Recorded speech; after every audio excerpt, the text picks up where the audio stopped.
In just 1 month, YouTube has changed a lot of things. The live stream layout, again, I couldn't figure it out for a few minutes.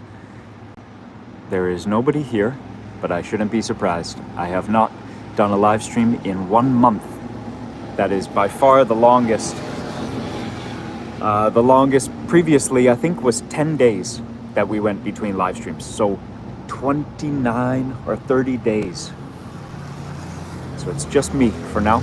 And those of you who watch the live stream back, you will get to see me for this first minute while no one else is here actually live. So guess what? I'm home in Chiang Mai. 5 countries in the past month, and I am so happy to be home. And guess what? Eva is first to say hi to me. Eva, let's share a croissant. Almond croissant. Kim, Eric, and some coffee together. The 3 of us. Eric, I always love your thumbnail. It's so cool. Are you pointing at the sun? Billy, what's up, dude? How you doing? Billy, where's your coffee? Oh, I have. Oh, something is poking into my back. It's a wet fig. Jonathan, hey. How you doing, Jonathan? Very good to see you. Whoa, that was a bump. Look at that. Bubblefish, good morning. Kim, good morning. Billy, Helen, good morning. Mikey, good morning. Mikey, cheers, buddy. Mikey told me, Joel, I know how much you are looking forward to getting back to having coffee at home. Mikey, you're right, dude. Cursor, what up in London? Jonathan, what up in Fort Lauderdale, Florida? Cheers. Oh man, oh man.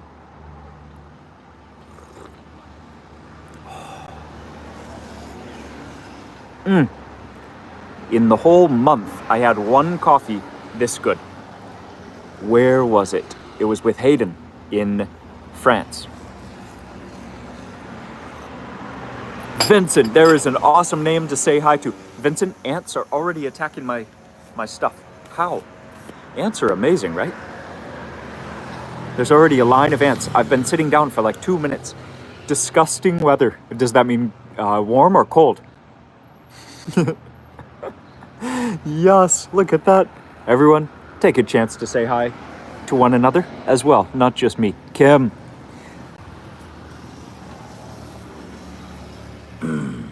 If you guys knew how much I missed you.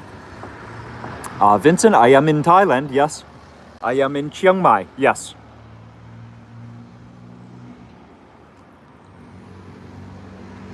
Kim. Yes. Hi, Kim.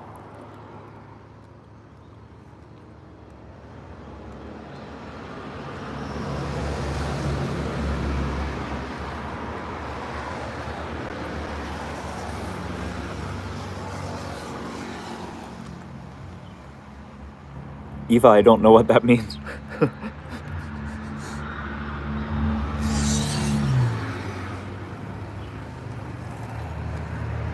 Kim. The croissants were definitely not better than here in Thailand. Eva. Uncle Lon, yes! Eva, I guess you only hang out on the live streams, right? You don't follow you don't follow Instagram or YouTube? I'm just asking because, Eva, you sent me so many messages during the past month. But I'm curious how you send me messages but don't look at anything else. Because I posted every single day for the whole month. All the stuff that I was doing, all the details. Koji! So, Eva, if you now want to go back and check the posts, you can enjoy some stuff. Lee and I went to Turkey. We were there for 2 weeks. And then I went to France for 2 weeks. It has been forever. Karen, thankfully, not forever. It's just been a little while. I'm happy to be back and I'm happy to see your name. Karen, it's evening for you? Yep. Yan, yes. Hi, Yan. Good morning. Sonasai Sabaidi. Sabaidi, bro. Vincent, that's awesome. Oh, man. Vincent, can I ask, do you know what role you're going to be doing?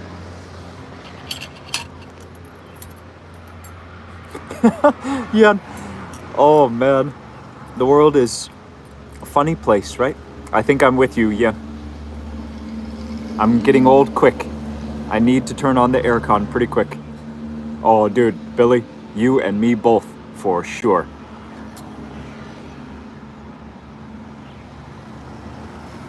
No, cursor, I don't know what that is. Kochi.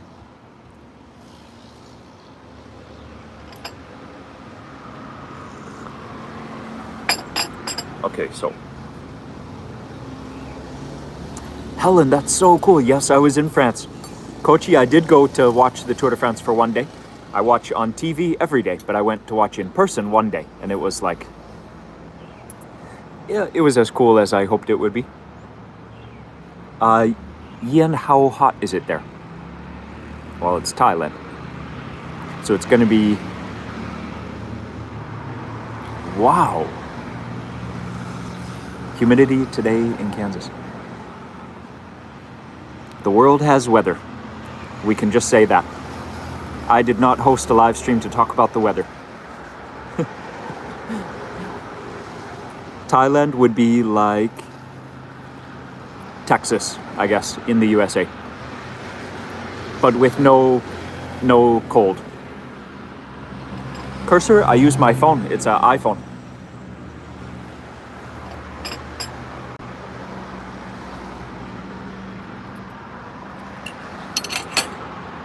You guys, I missed you a lot. I do not want to hear about how the weather is. Come on. No, not back to me. Yeah, I miss all of you guys. Tell me how your life is doing. How your collective life is doing. What have you guys been up to? Karen, she mentioned. No, Kochio is not a dream come true. No. I have a lot of professional friends who ride bikes. It's the same. Going to Turkey with Lee was a dream come true. Yeah, that was an amazing trip. One of the best weeks of travel that I've ever done, for sure. Just remember to rotate. Billy, thank you. Favorite food in Turkey? Kim, what is a great meal that you have had this past month? Favorite food in Turkey definitely was skewered eggplant with lamb. Eggplant, lamb. Incredible. And they have so many different kinds of bread. I don't even know the names of all of them. Tons of different, like 100 different kinds of bread. Amazing. Bread from all over, because Turkey, if you go look on a map, Turkey is such a unique location. Europe is here, Asia is here, Middle East is here. So Turkey has a huge and ancient history of its own, but it also has influence from so many other countries. My friend, hi Diana. Wow, Diana. Are you doing okay, or? Wow. Helen, I can tell you the sad news is Turkey has some of the least Christians of anywhere in the whole planet Earth. So when you pray for the state of the world and the love of Jesus to reach every corner, Turkey should be high on the list. So, I said that I went to Turkey with Lee. Yes, we went to visit my parents, actually. And on the note of spreading the love of Jesus to every corner of the world, that's why we went there. So, very in line with Diana's question. Yeah. And you know what? I have a great thing to say about Turkey. People were more friendly than I expected. It's always so nice when your expectation is here and actually something surpasses expectation. So if you come to Thailand, I would say it might be dangerous because you expect people to be as friendly as I say them to be, like the most friendly people in the world. And if you have like a bad experience, just very unlucky, one small experience, and you say, oh man, people aren't. 好好，你好吗？早上你吃什么？ Istanbul, Cursor, and Cyprus. Sue Sam, welcome. Welcome to the live stream. Great to see you. Sue Sam, thank you for so many cool comments on every video right now. You and another awesome lady named Abigail. Kochi. Oh, not a newborn anymore. That baby is walking around. It's almost 2 years old. I haven't seen Bank in a long time, but we have seen Rima. Bank is not in Thailand anymore. He is working overseas. Helen, good morning. Helen, you said you went to France also. Helen, I was in Nice, and the Tour de France was around that area at the time that I was there. And I did one race, a very big race there. The biggest race that I've done yet. Oh, Billy, it's okay. Cyprus, yep. Kalaveti, yes! Vincent, Thailand misses you for sure. Vincent, I'm so happy to be home, man. So, on the topic of Thailand, croissant, cheers. It's very funny. Kim, that's a very funny question. Joel, how were the croissants in France? Definitely not better than the croissants here, which is pretty funny.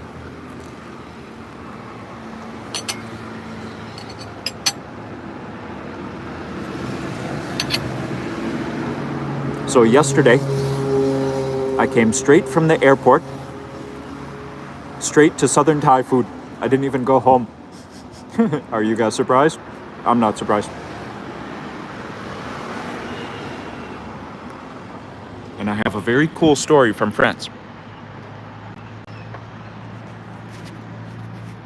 So my teammates and I, all my teammates are from Thailand.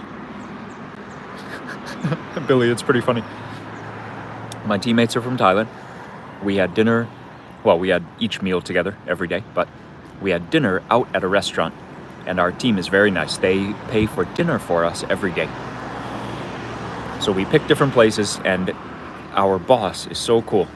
He's so cute. He just wants us to share videos or share some funny story from the day, and he's just satisfied with that, and he takes care of our dinner. So we were picking the different dinners, and all three of us at the same time were like, we just can't handle any more food right now. We need spice and we need rice. Is there a Thai restaurant in Nice? And so one of my teammates, she finds a good looking one.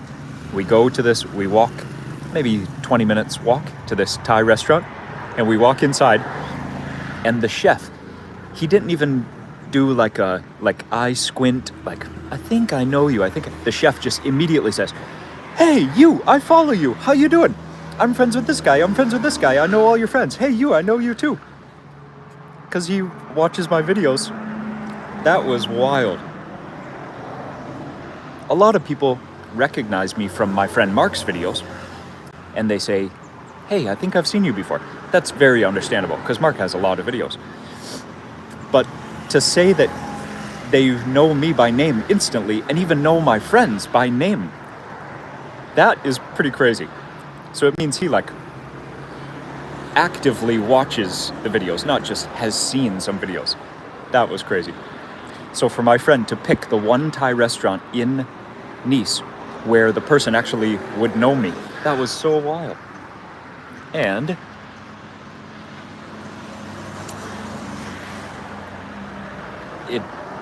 it is a privilege for something like that to happen, because it shows the power of the positive vibes that we can share through these media things. Kalaveta, thank you for hanging out with me. I was trying to turn the camera to a different view to see if the light looked different. It doesn't look different, so I'm guessing the light for you is okay. We're down to just a fork then.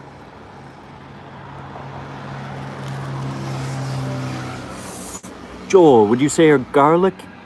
There's no limit. Yes. I think in the whole world, salt is the most common ingredient. Caleb, dude, is this the Caleb? Did you change your profile? Cool, man. Caleb, good morning. Shout out to the whole crew. Thank you, Caleb.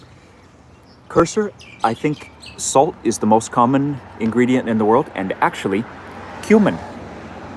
Cumin is number 2 in the whole world. But both, is that JK? Hi JK, good morning. But both garlic and cilantro, definitely good ingredients for any dish except coffee.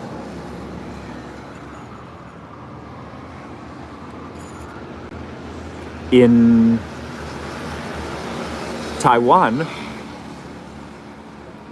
wait, is that right? Yeah. In Taiwan, cilantro is an ingredient on ice cream. Caleb, my fitness is maximum. My fatigue, maximum. And I'm so happy to be home. So happy. Thank you, man. Max, good morning. Yeah, Cursor, seriously. I know. I didn't get the chance to try it. I was looking. Caleb, thank you. Max, thank you. Yes, Cursor, I've been to Singapore. Have you been to Singapore? We're only cumin lovers. JK, I don't know what that means, but it's great to see you. Cilantro in a drink. Yes, Vincent, that's awesome. Caleb, what have you been up to, man? Renee, yes, dude. How you doing? Renee, I learned once and for all how I am not the king of cycling. The race in France was incredible. Incredible.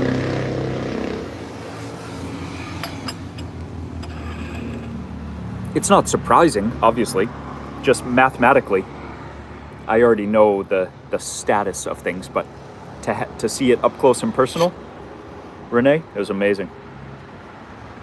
So here in Thailand, for mountains anyways, for like a mountain race, for sure I would be top 50, maybe top 20 in the whole country for a mountain race, not for all races.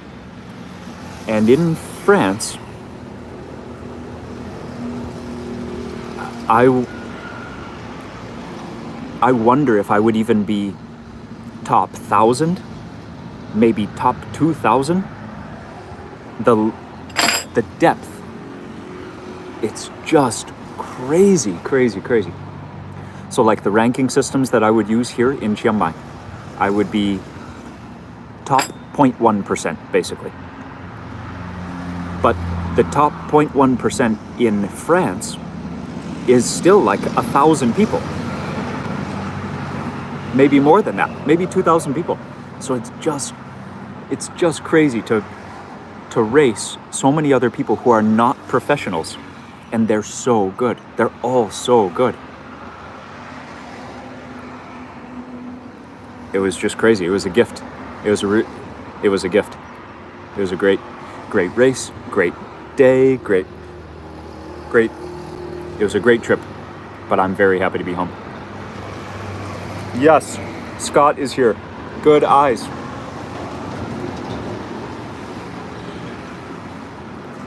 JK, what have you done this month that is something you've been excited about or you really want to share?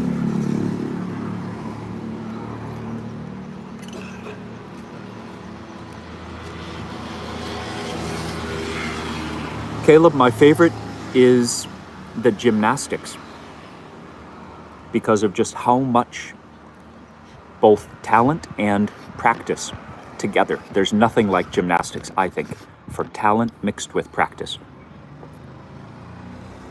Those people, just the pure physicality. I don't think there's any other sport that is so purely a mix of skill and practice. Gymnastics is crazy, so I like watching that the most.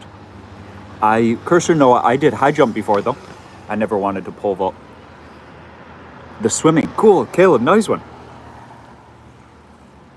Kid riding the wrong way with no hands, eating an ice cream on the highway right now.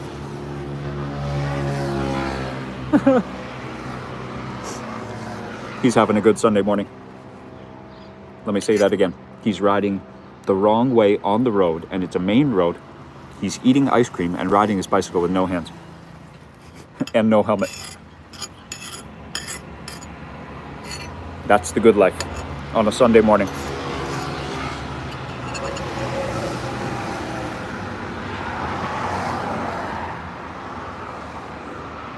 Wow, JK.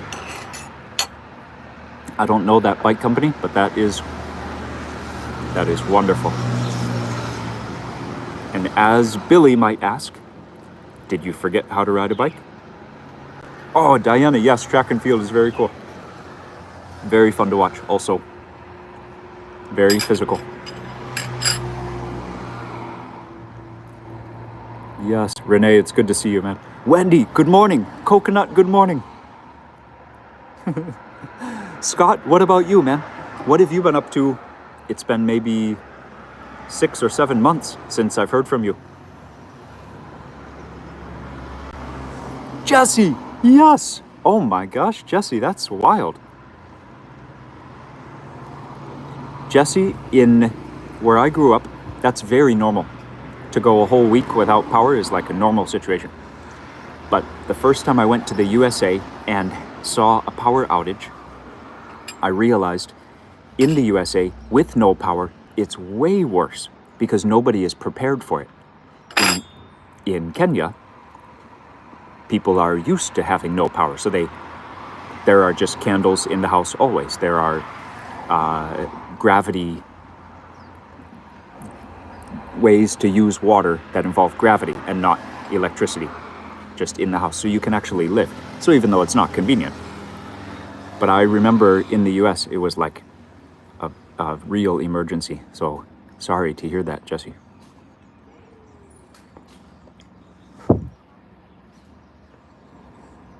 Cold in Australia. Yes, it is winter there, right, Caleb? Ma Dukes. Hi, good morning. Hi, Panda. Elizabeth. Good morning. Cursor, my parents are from Michigan. I'm not originally from any state. 116. Oh man, Renee. Wow. Yeah, that is very hot. Harley, hi, good morning. Good morning, Harley. Harley, I have a baked good here that's so big, it feels like I should have eaten it already. Actually, I'm just halfway done.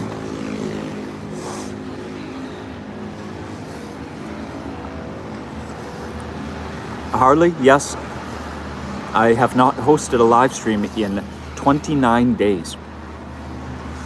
And since we started 3.5 years ago, the longest I went without was 10 days.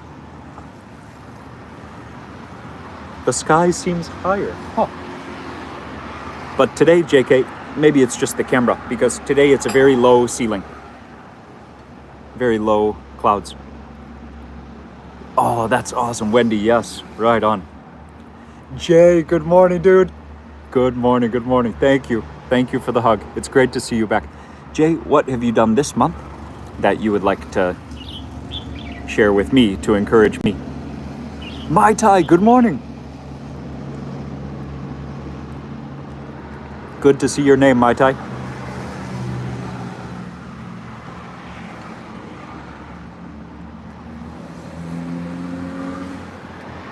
Well, just sitting here, there's sweat coming down my arms, so that can tell you how hot it is here.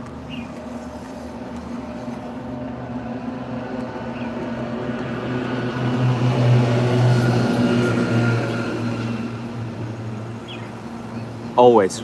Kim, it is Thailand, so pretty much humid and hot. There is 1 month a year where it's not humid and hot in Thailand. 11 months where it's humid and hot. Sometimes it's super humid and hot. Sometimes it's just a little bit humid and hot. In December, and if we're lucky, December and January, it will not be humid or hot.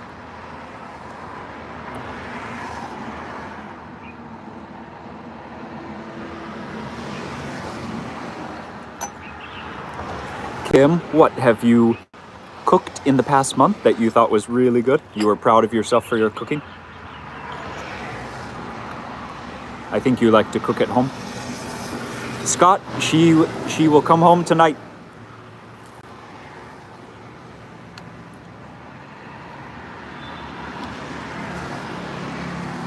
Wow. Jay, that is huge. Congratulations, man. That is a lot of work. Caleb, congratulations to you too. That is also a good work.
Oh, man. Yes. There we go, Kim. Grilled steak. Excellent.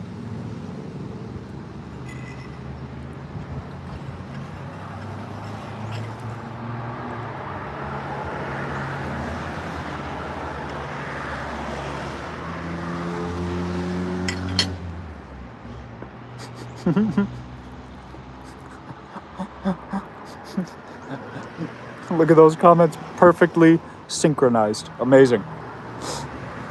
Someone was talking about synchronized swimming earlier. Caleb and Billy have some synchronized skills. Yes, Elizabeth Booswanger and Susan. Did you guys synchronizing as well? Did you guys call each other? Two awesome names to see. Hi, Booswanger and Susan. Good morning, Susan. Good evening, your side.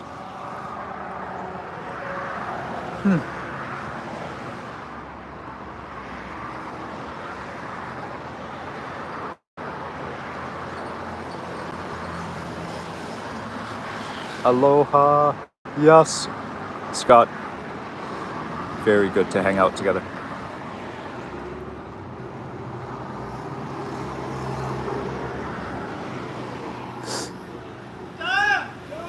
Yeah, what up, guys? Woo!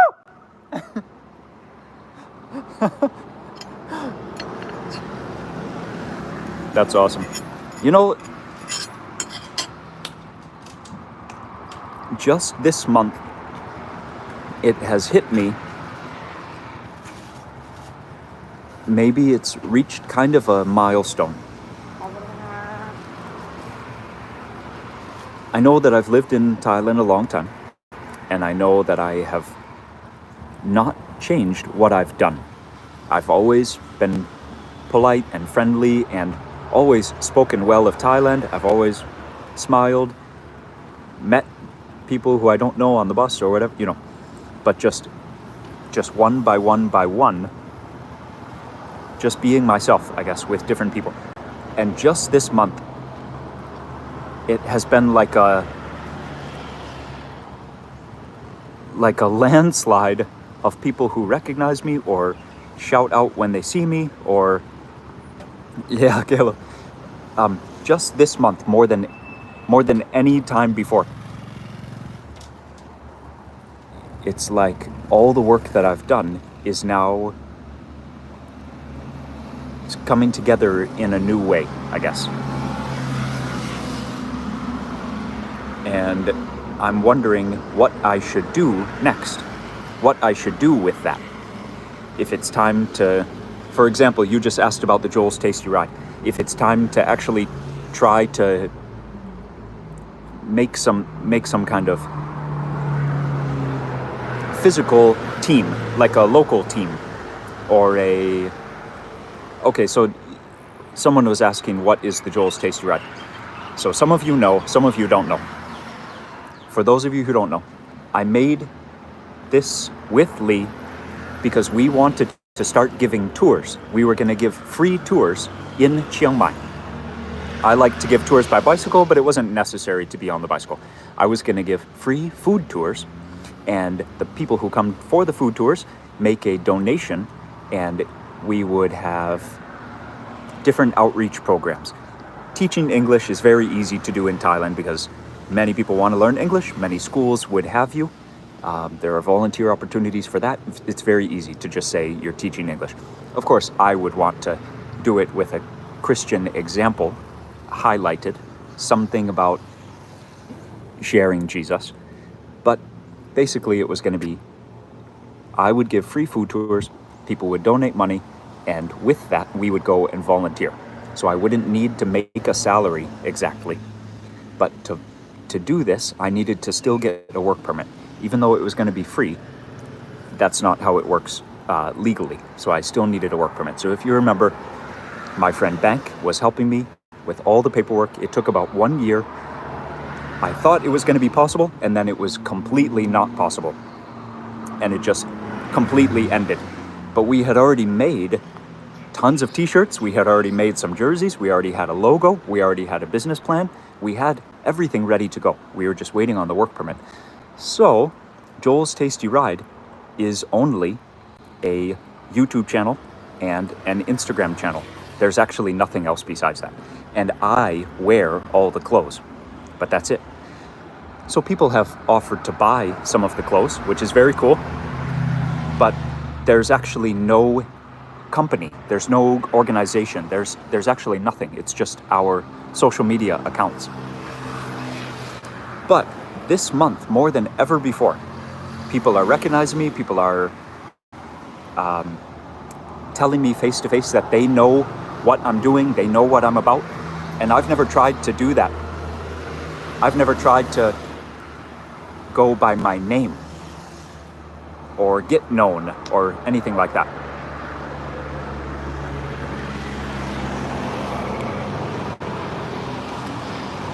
So you guys, thank you, Madux. Yeah, yep. I have two professional friends. One is a logo designer by profession. He made a free logo for me. And another is a clothing designer. So I pay him and he makes these clothes for us. Yeah, they are very high quality, right? So these are, there is a professional Thai bicycle team that wears this exact jersey. Different colors, but the same material, same stitching, same everything, same production. So this is a professional quality kit. So it's very good.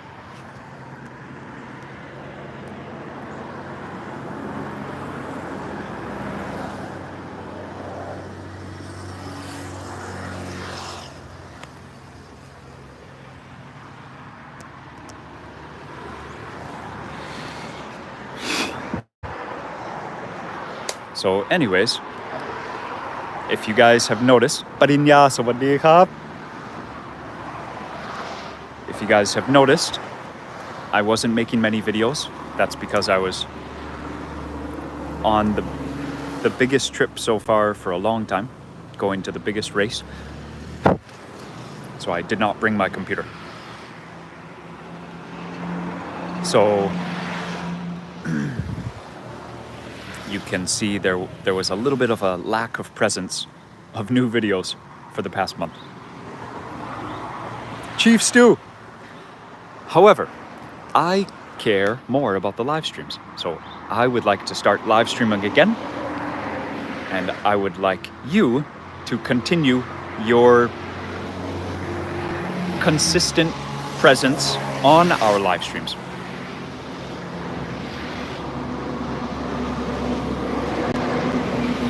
It was a little bit sad to go to places that didn't have very good internet connections.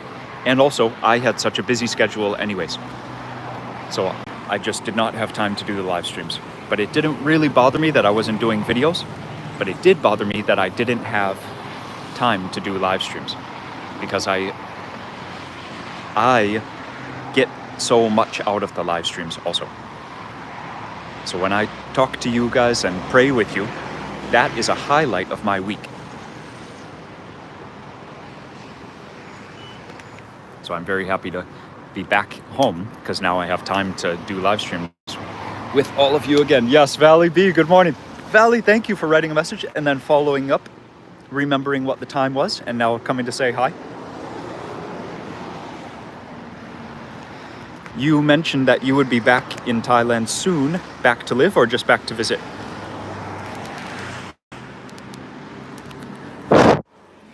EM Stocky Wartooth! Well, I only do food videos, so that's good that you like them. I tried to start to do cycling videos and they don't work very well, so I gave up. Scott, enjoy time with your sister. That is a very good way to spend a Sunday.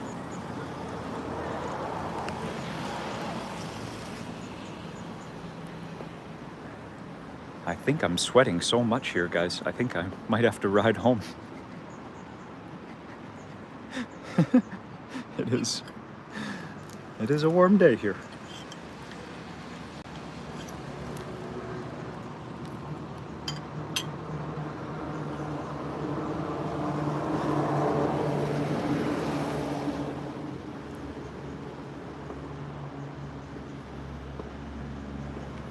Wow. Wow. Valley, that's amazing. New Zealand.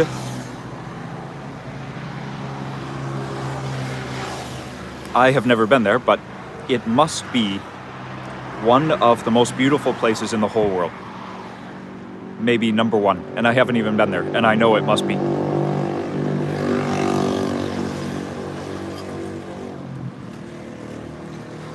My list, my own personal list is Pakistan and many other countries are close, but I would say for me Pakistan is number one, and China.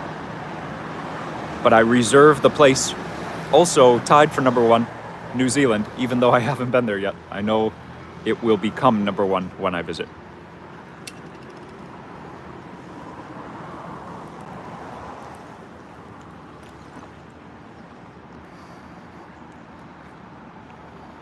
That's amazing. How did you stay, Valley? Did you rent a camper or did you rent a big room, a big Airbnb? I know you have a big family.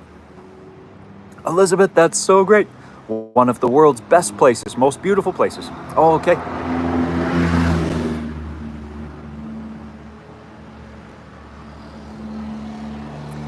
What is one of the first things I appreciate coming back to Thailand? First, people's relaxed smiles. Second, people's relaxed driving, even though just now the road seems loud. It is so nice to ride my bicycle on Thai roads again. Oh my goodness. And then third, whoa, yes, dude. Third, yes, it's good. It's good to be home in terms of food, but I've only been back for 2 days, so it's not like I've eaten that much food yet. But I will say, yeah, first and second, relaxed people, smiling people, and relaxed drivers. I was talking to someone on the airplane and they were coming to Thailand for the first time and they said, wait, isn't the driving in Thailand dangerous? And I was like, oh my gosh, you don't know what you're talking about. Why would you? Have you lived anywhere else? Have you lived in USA? Have you lived in Europe? Mr. Traveler, I was in France. I flew here from France.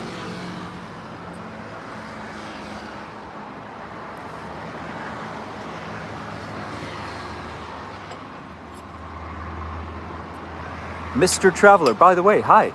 JK? Yes, me too. Mr. Traveler, what are you? Wendy? Indeed, what a blessing. So if you guys ride your bicycles, or if you drive a motorbike, if you do visit Thailand, you will love driving here. Most people drive slowly. Oh, I was in Taiwan in April. Thai Light Zone. Hi, Thai Light Zone.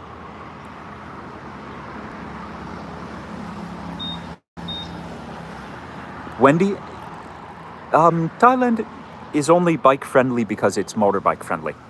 Thailand doesn't have much of a bike infrastructure. It's just Thai people are so calm compared to other people when they are behind the wheel of a car. I don't know how it happens, but it is true.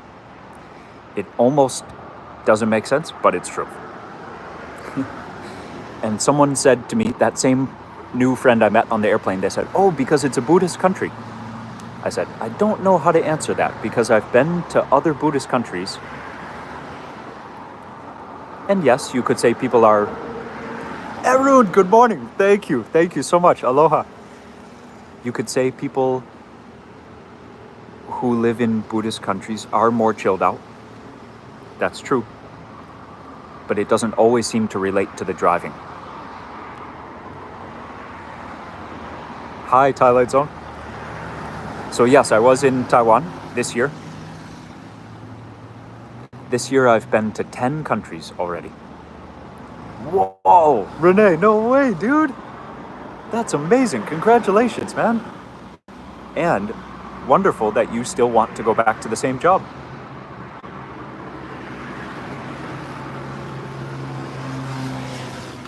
No problem. Yes, Arun, I am blessed, man. Arun, it's a mix of hard work and blessings. There has to be some kind of saying in every language. These things come together, you know. When you work hard, good things will happen. It's just it might take time. And I honestly can say it was never a dream of mine to go ride my bike in France. I've never had that dream. It was someone's dream, and I got to live that dream. And that thinking really stayed in my mind for the whole trip. Multiple days, Oh, Chief Stu, that is a great question. I think I can't decide that, Chief Stu. I respect someone in Taiwan could argue that it's number one. Someone in Thailand could argue that it's number one, and they both have reason to be correct. I can't decide that, Chief. I am biased towards Thailand, but immediately my second favorite is Taiwan, for sure. So, Arun and Renee, multiple days, maybe, for example, I rode the bike for 3 hours, right? And I said, you know what? So many people want to come to ride on these roads. So many people wish that they were doing what I'm doing right now. I have a privilege and I have the responsibility to ride for them. And so I would ride another 3 hours. I did that multiple days. So I rode the bike a lot just because I think it should be done.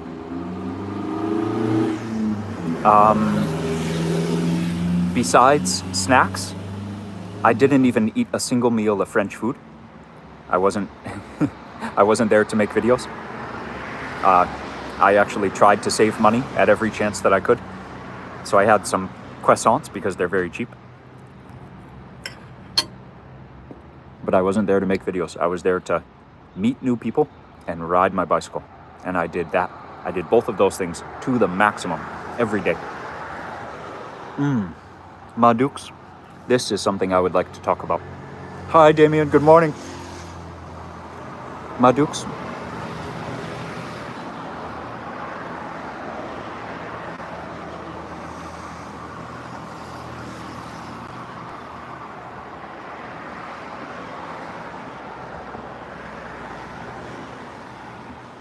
Amen. Madux, I'm praying that you will feel peace and calm in this moment, and that you will feel relief and some confidence to share something more right now. And maybe we can pray together or just talk about something. because that's a very powerful thing that you said just now.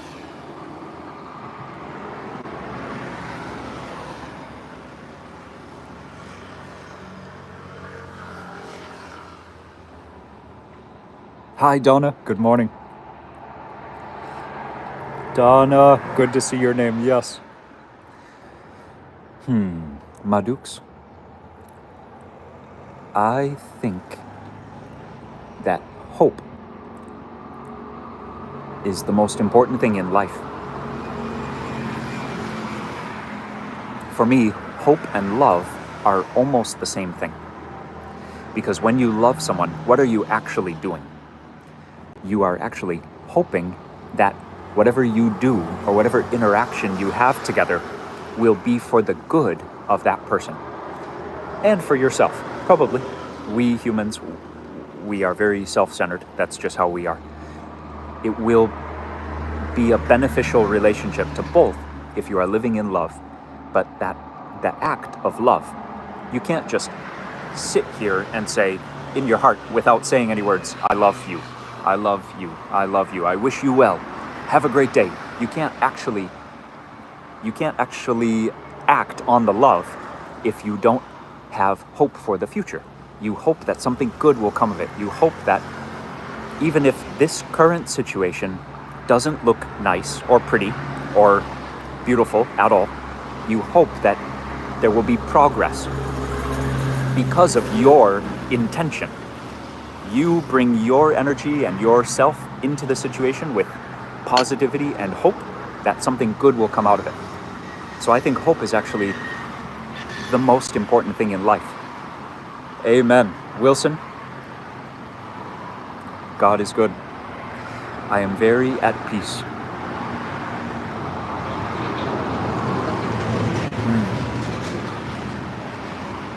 That's a great thing to say, Maduk. Sometimes you just have to hope for hope. I say it's a great thing to say. I mean, that's a great attitude. It doesn't mean that it's easy. Because sometimes you might be in that situation when there's nothing else really to hold on to, and you're hoping for some hope to come back. So, Mr. Traveler, this trip, I feel like I'm wiser and older. I feel like the past month, I am a different person in a lot of ways. Maybe you could say the past 2 months. After coming back from Taiwan, I had a bit of a growing experience.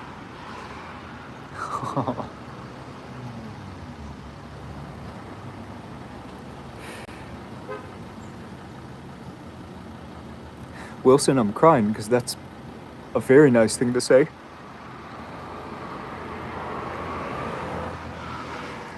And I hope that I can let the people who are in the photo know that I'm not just a nice guy. I'm nice because Jesus has saved me, and I know it. That's the only difference. I know that Jesus has saved me. They don't know yet.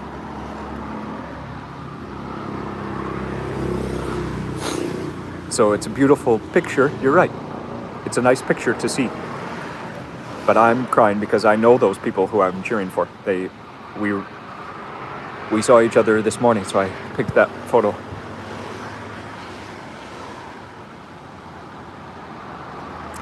Which is also what I was talking about before you said that. I've noticed that in the past 2 months, I feel in my heart that I'm ready for the next step. And I have felt this in my life maybe 4 or 5 times. I felt it in my life when I moved to Thailand the first time. I felt it in my life when I moved from the big city to the very small countryside. I felt it again when I moved to the school where I met Lee. And then I felt it again when I moved up here to Chiang Mai, because actually when we moved to Chiang Mai, we were ready to move to China. But actually, when COVID started, it was not possible to even go to China, let alone move to China. So we moved to Chiang Mai, and now my life here is amazing. So maybe there was one other time in my life that I'm forgetting about, but Well, okay, you could say the day that I got baptized. That's a pretty big declaration of being ready for the next step in life. Okay, so 5 times. Oh, hi, babe. I wish I was riding the train with you. You know that's one of my favorite things.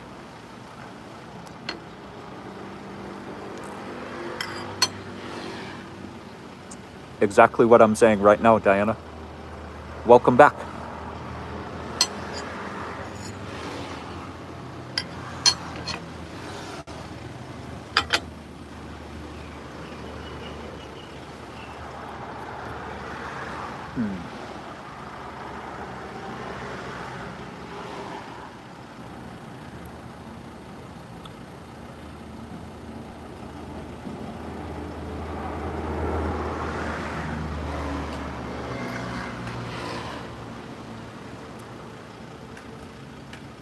Sometimes, Diana, I feel, yes, Dietrich, I am expecting, yep, I'm expecting good things to come from this conversation right now.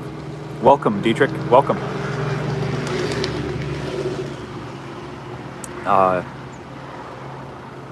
Diana, sometimes I say a lot of words and I risk losing some of that hope that feels so pure when you share words which come from thoughts. And the thoughts came from a very special place, a special experience, or maybe a prayer time, and you feel inspired or encouraged, like I felt yesterday when I was thinking of what to share with you guys. And I felt like this thought is so powerful. What if my words are too many, or if my words lose track, or if I can't really share exactly this feeling, if I can't put it into words and make someone else so inspired and so encouraged the way that I know they could be if I just say it correctly. And I think that's a risk for a lot of humans in a lot of situations. It's a risk for parents, a risk for teachers, a risk for anyone who is an example. Dietrich, thank you so much. Wow, Dietrich, thank you. That's awesome, man. Thank you.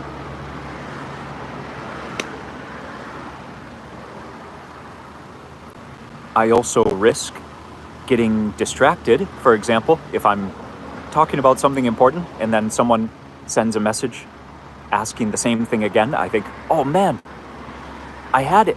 I was saying something good and you weren't even listening. That's a problem of media and using the phones to communicate instead of us sitting here at the same table talking in real life. But that's how our world is. So I can't let that get in the way. 2 of my friends, 2 of you who are actually present right now, I saw your names. You have written me beautiful messages to remind me, Joel, don't think what you just said. Don't think like that. People can watch the live streams and they can scroll back. They can watch it again if they miss something. So don't forget, people who watch live, they are there actually live, but it doesn't mean they are the only ones watching. It could be the case that someone who watches later was the one person who was supposed to hear that.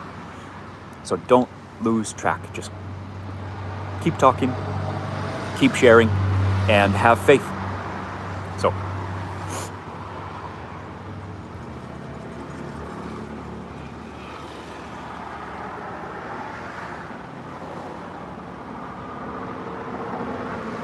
it's a really great thing to have the position where you're ready to give encouragement to someone else and you're not thinking selfishly and you're just thinking how to say the right things to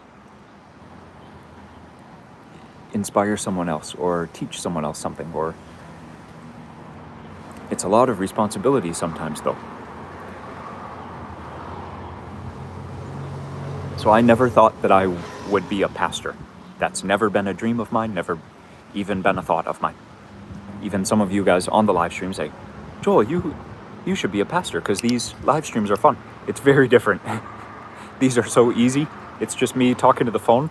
Very different than all the responsibility. Okay, but anyways, okay. So I've never thought about that. But I do have some friends who are pastors, and man, I can totally understand how a pastor could get depressed.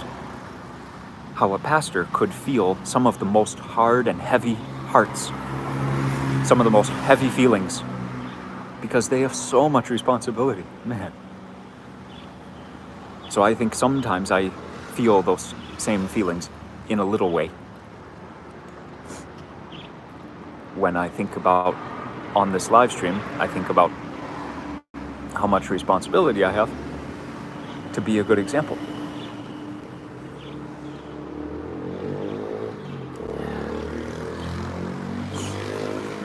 So on this trip, even though you might not know it, I made sure to try and present our team very well. What I mean is the Team Tasty Ride, the live stream team. I don't call it Brew Crew, but you guys call it Brew Crew. I made sure to represent us well. And you know what? I have a big thank you to say to many of you. Thank you for not saying, I miss the live streams. I miss you. Why aren't you posting? I miss our time together. Thank you so much for not doing that. Even though you might do that to be nice, I really don't like reading those messages because it makes me feel like I missed out or I'm not holding up my end of the schedule. If I'm busy sitting talking to someone in real life, I'm going to keep talking to them. And if it's just one person, I'm going to prioritize them. So if I thought on a few of the times during the trip, I thought ahead. I thought, oh, I can fit in a live stream here. If I hurry up and do this and I squeeze this, I can fit a live stream in here. And then I said, you know, I just can't do it. The person that I'm talking to right now is worth talking to. So I just sat down, had so many awesome conversations this whole month. Amazing. I did miss all of you though. So I can say a huge thank you for not writing messages that said something like, when's the next live stream? Why aren't you posting? Thank you so much for not sending those messages. Thank you.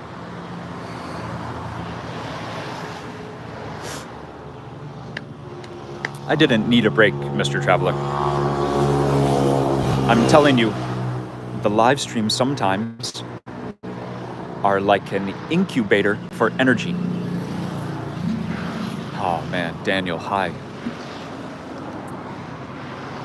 These live streams sometimes are great just for how they are, but sometimes these live streams are a place to build the energy, and then we, means you and me, we have the responsibility to go out and do something with it. Life is not about making one another feel good and then just sitting there and enjoying the good feelings. You have the job to go out and share your smiles. If you have something good happening in life, you have a job to share it with someone else. So when I was in a new country, actually I went to 5 new countries, each new place that I went, I knew that I had the goal of making some local friends, learning about their lives, and trying to encourage them in whatever ways I could. And that was my most important job. I was definitely not taking a break from the live streams. I missed the live streams a lot. So now that I'm home, now I have free time again. So it's really interesting on a trip like that. It's almost like I'm building up the energy that's required for just so many things on a schedule. And then I do them all and I feel great. And I come home and then I just like, whoa, just lay down, like inside and out. Just like, I've been on like a 28-day outpouring of energy. And people poured into me as well. People encouraged me hugely as well. It's not like I was doing a bunch of work and nothing good happened. I had a huge amount of blessings coming my way as well. But when I get home, now I have time. Now I can actually sit down. Now I can actually talk to old friends, not just talk to new friends. Caleb. Wow, no way. Yeah, Caleb, we started the channel in May.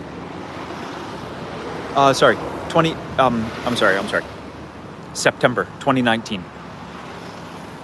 So next month will be 5 years of the channel. So yeah, and we met you like, you're right, 1 month or 2 months. No, Mr. Traveler, I guess it is a unique situation, I guess.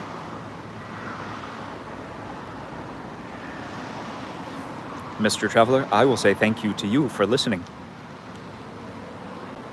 Thank you for letting me say all that, because it's really on my heart a lot this month. Just, I feel like I have worked hard for this, and now I have the right here to tell people this is what I've done, and I think this is what I think of it, this is what I've learned. I think if you really do have hope on your heart and you have good intentions, you can say some direct stuff, if you say it with love. So I guess I'm wanting to be encouraging also, but also remind you, I would say I'm working harder than ever. And it's almost dangerous. Not from energy, not from safety. I mean, it's almost dangerous in terms of emotions. Like,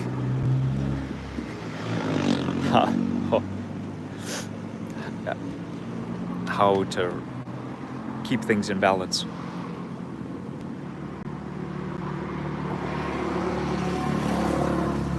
Valley, yes, that's great. It's like exercising new muscles. Yeah, that's awesome.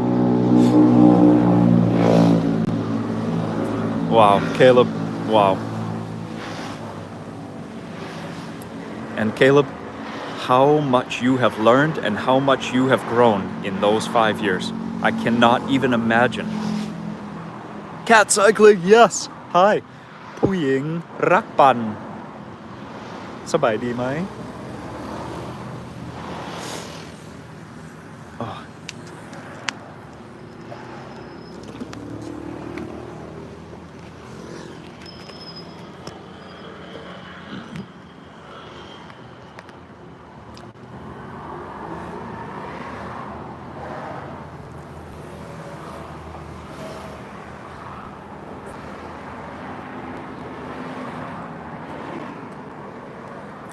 Mr. Traveler, that's awesome.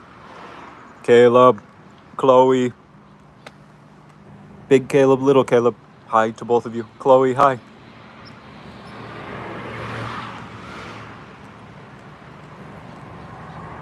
Randall. Mr. Traveler, I think. How far is it? Maybe 40? Just rode from my house, rode up that mountain, then rode back to the coffee shop to start the live stream with you guys. Quick ride today.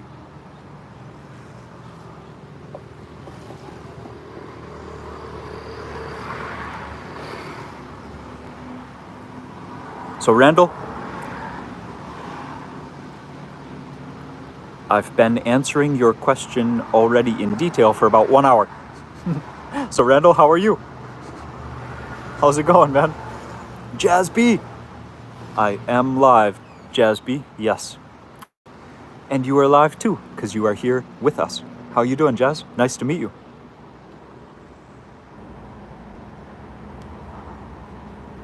Jazz, what country are you writing from? This cafe is called Mahia Blue. Mahia is the town where I live in Thailand.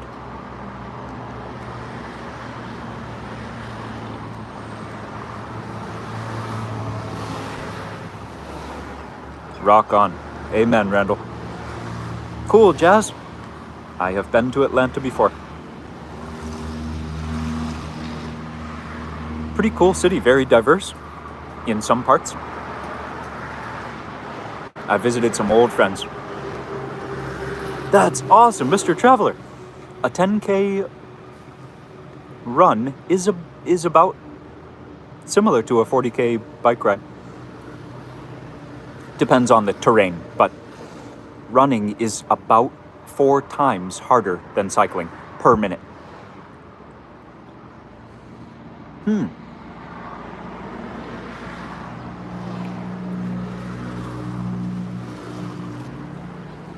So that's great. 10K everyday running is really great.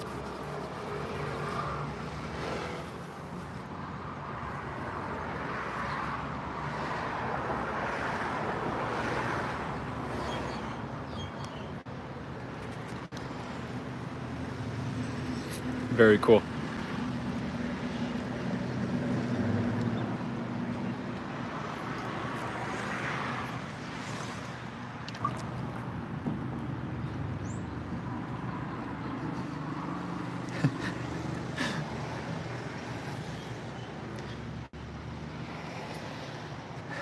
Sometimes when I sit with you guys, you might not know if I'm in like a little bit of discomfort, like if I want to move or stretch, but I just stay still because someone's saying something important. But I'm sweating a lot right now. I think I can't handle sitting here very much longer. It's good that I have some water. I thought of that. Chris Peterson, cool. Chris, I appreciate it more than ever. Differences of time zones.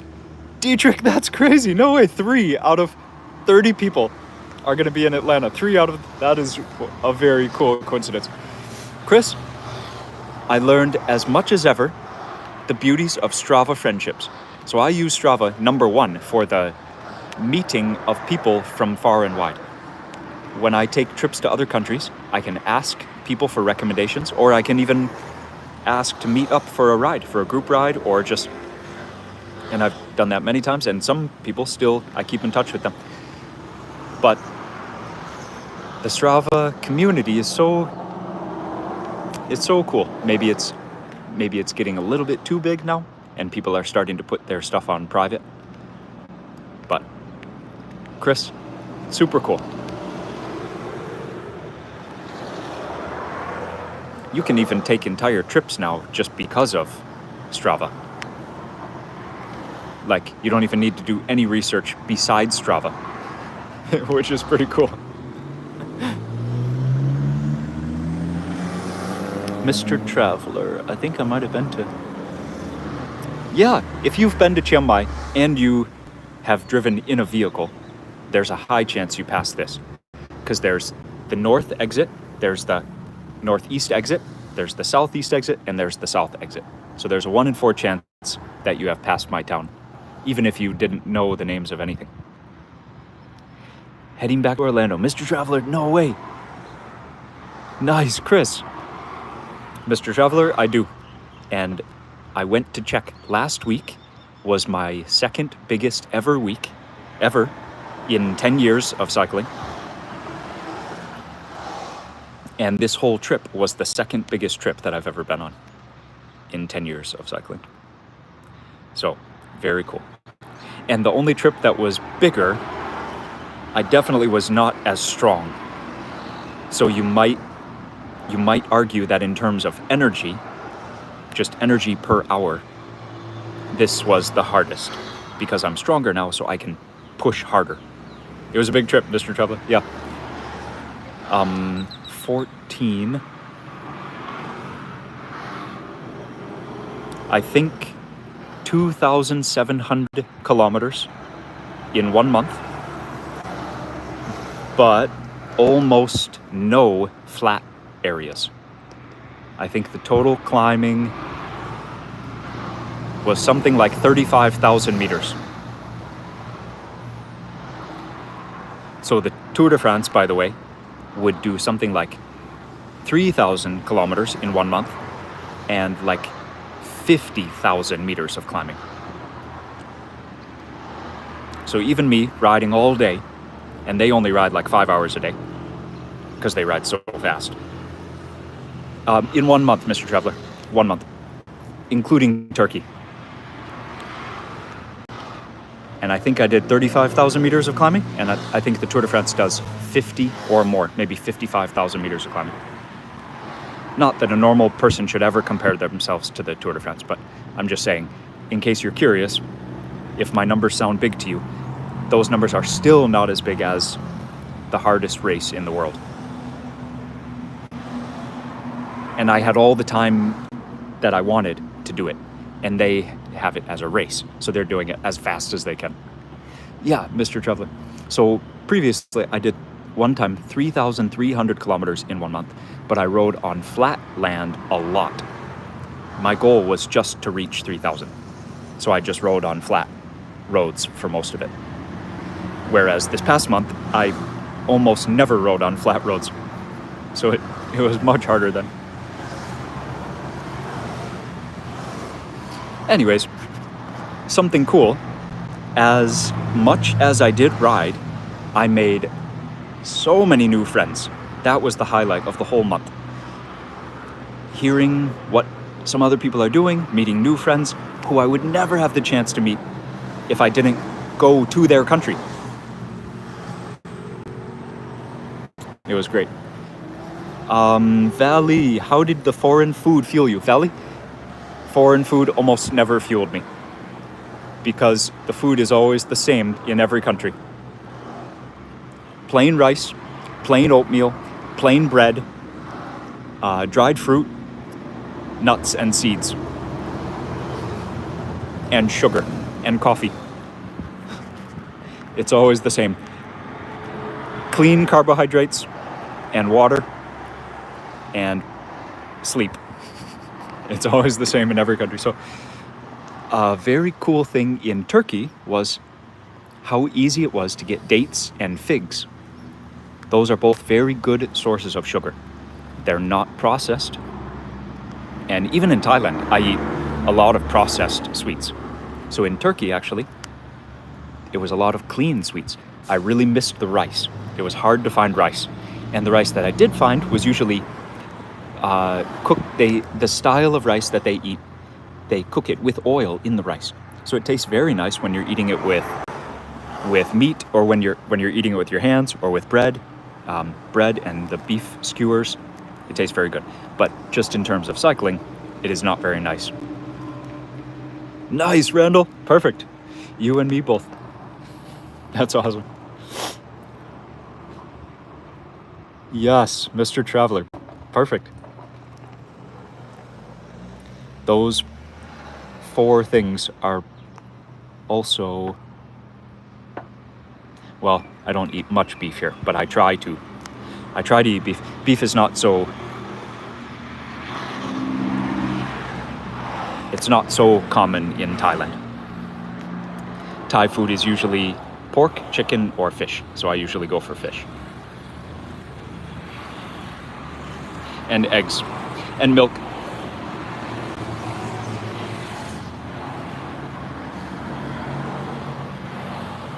Great name.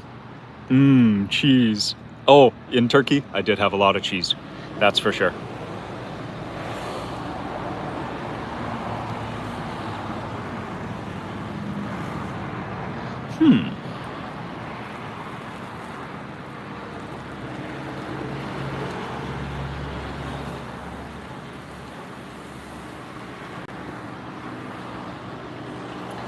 Milk was very hard to find in Turkey. Very hard meaning had to go to multiple supermarkets even to find one container of milk. That was kind of weird because they have so much cheese. They might have 100 different cheeses and 0 milk. Very interesting. They have a sour yogurt in Turkey that it's like a drinking yogurt, but I just wanted plain milk. That was kind of interesting. In Cyprus, it was very hard to find water. More than one time, I ran out of water and just thought, well, I'll ride to the next town. I see on my map here, there's another town. The entire town, no place to even buy water. Yes, Randall. Yep, I've even made multiple videos of the black chickens here. It's not so common for Thailand, but it's Chinese Thai who raise them. And then in Italy was my favorite part of this trip, actually. In Italy, what was hard to find?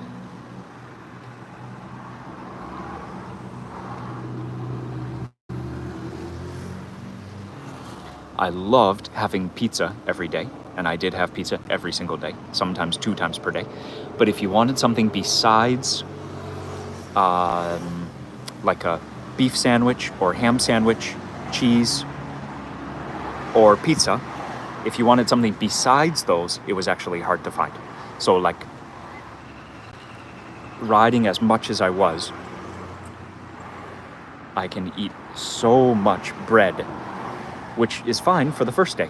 But the second day, the third day, by the fourth day, you just feel really not so good. You feel really bloated, and yeah, it's tough. So you have to, if you're eating so much like that, you have to also eat salad, some kind of fiber. So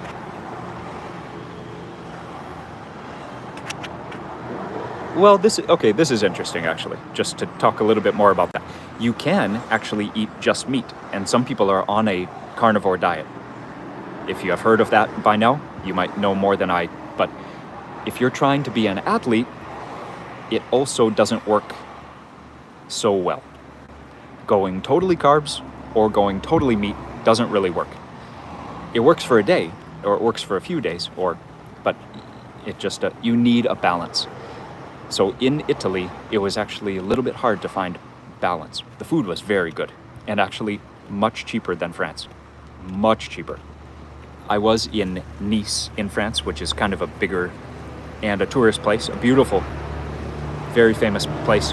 So maybe Nice was expensive side of France, I'm not sure, but in Italy anyways, prices were way more affordable than France, which is why I went to Italy in the first place, to save money. So, because I had 4 days in between where I was going to have to pay for myself, and I couldn't handle the France prices, so I rode my bike across the border, found an Airbnb. Tammy, good morning. And okay, so finally number 4, in France, finding anything that cost a normal amount of money was tough. You could buy very low quality things for cheap price, but Mr. Traveler. But it was very hard in France to find good quality stuff for low price. Or for, not just for low price, for anything but crazy price. That's me living in Thailand. So it makes sense. Gianluca, good morning. Gianluca, your home country, specifically the northern part, is my new favorite place in the world. So now I have 3 favorite places. Thailand, Taiwan, maybe 4. I love Kuala Lumpur, Malaysia also. That's just one city though, so maybe it doesn't count. Thailand, Taiwan, and Italy. Gianluca, which part of Italy are you from? JB. Wow. Yes. Many Muslims eat dates after breaking Ramadan. Wow. Yeah. Mai Tai, I can't remember now, but I read some study for exercise science that found dates are the best source of sugar. They're the most clean source of sugar. They're the most, as far as a sweet item goes, they are the thing that contains sugar that is the best for your body and also good for digestion, good for exercise recovery. So there is something very special about dates. Gianluca, what part of Italy? Are you from north, northeast, from central, south? Are you from Sicily? Benny, yes, dude, I'm Scratch. Hey, I'm Scratch.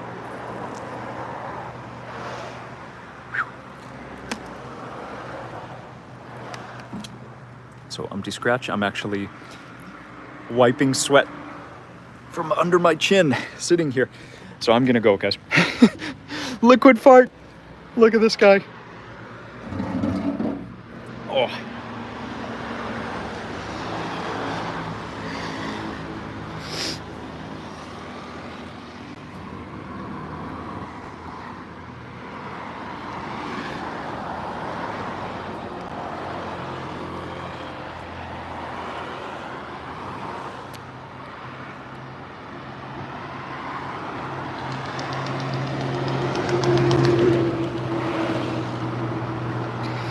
Let me show you something, guys. I just noticed this.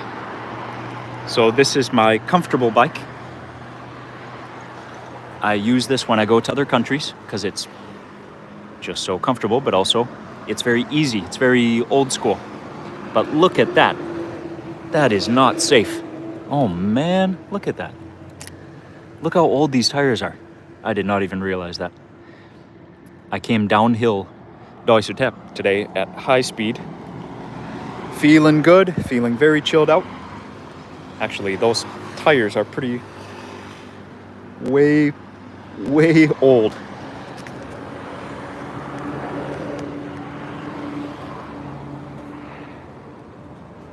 So just a message to all you guys. Check your stuff for safety. True, maybe I use my stuff much harder than you are using it. You might not have a problem if you're just using your bicycle for commute to work or something. You're not actually trusting your life to your bicycle. Maybe it's different. But for anyone who is going at very high speed, don't let your tires look like that for too long.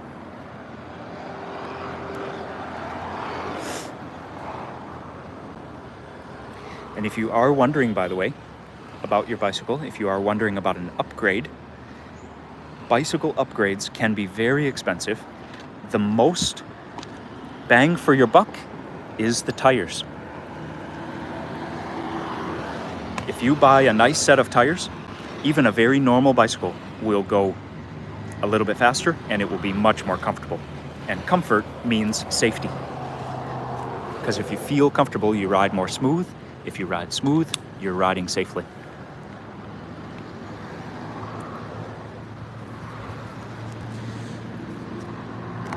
So don't be fooled when a company says, you need these new wheels or you need a new bike. Actually, spending $50 on new tires will change your cycling more than anything else. Would you guys like to go home and have another coffee together? I hope someone says yes, but also I hope you realize it'll take me 5 minutes, so you gotta give me some time to get home.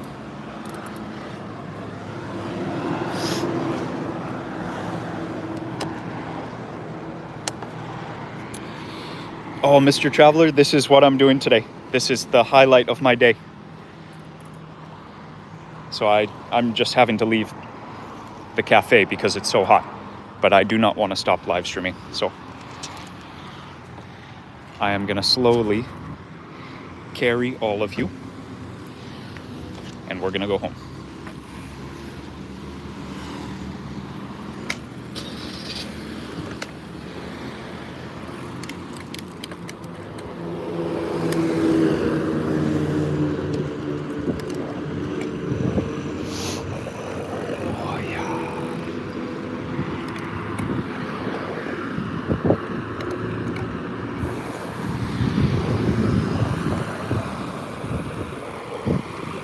Yo. Hey, man.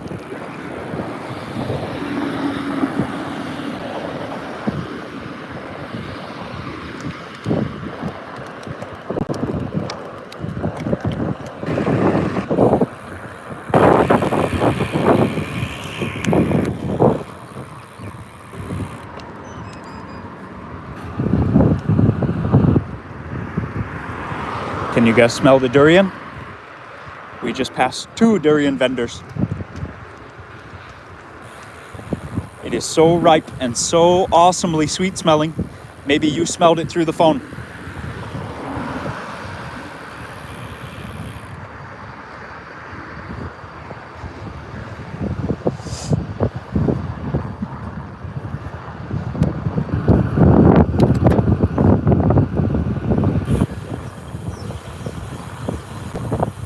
Sometimes I thank God while I'm riding the bike.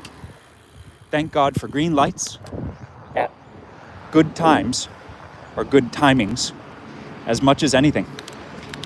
Because sometimes it's in the transitions that the only danger will happen. So like when lights are turning yellow or just turning green, something like that. Those are the times when, in my opinion, the most accidents can happen. Especially with different kinds of vehicles.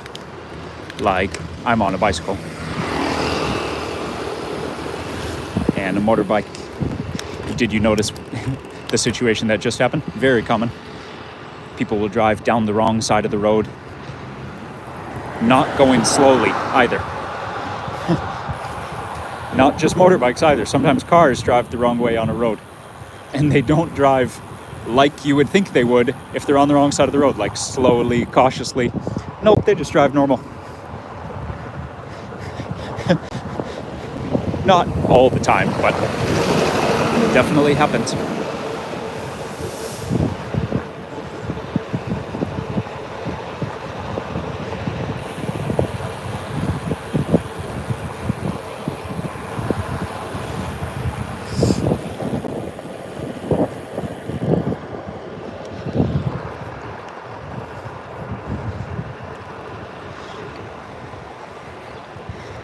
So I'm going a little bit of a longer way home because I can ride this way.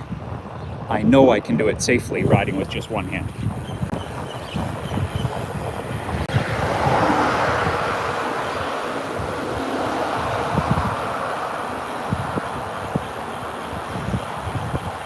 Carrying 27 people.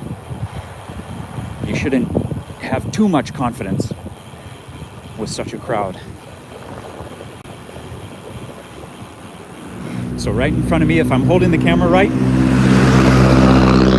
can see Doi Suthep, which is the mountain that's right next to Chiang Mai.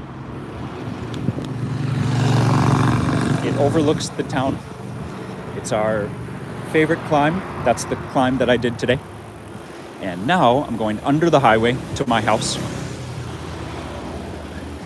Nice little safe way to cross the highway under here.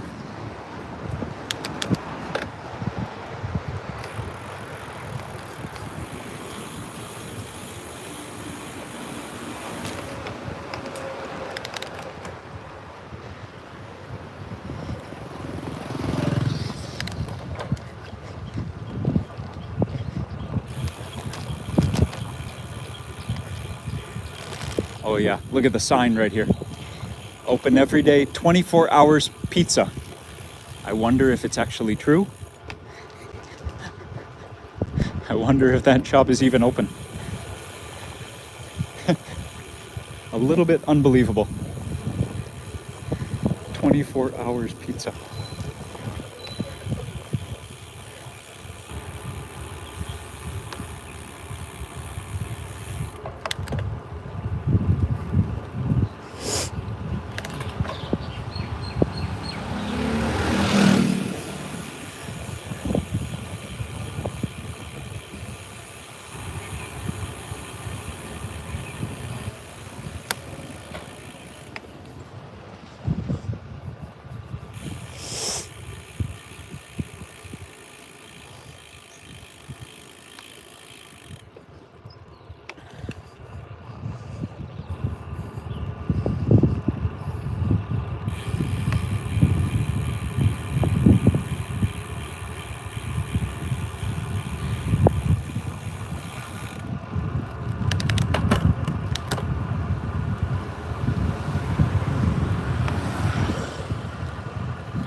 Wow, that's kind of funny how much traffic there is on this road.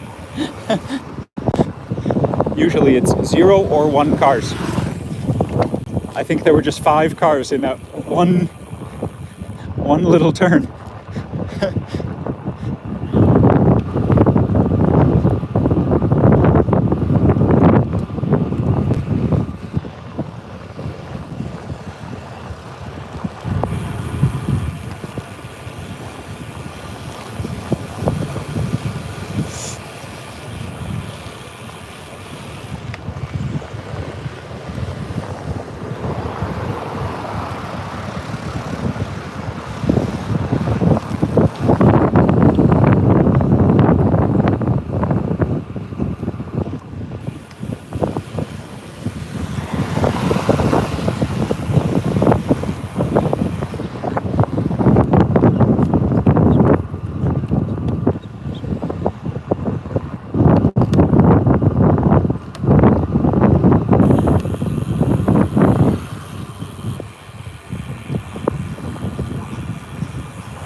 Yo, guys.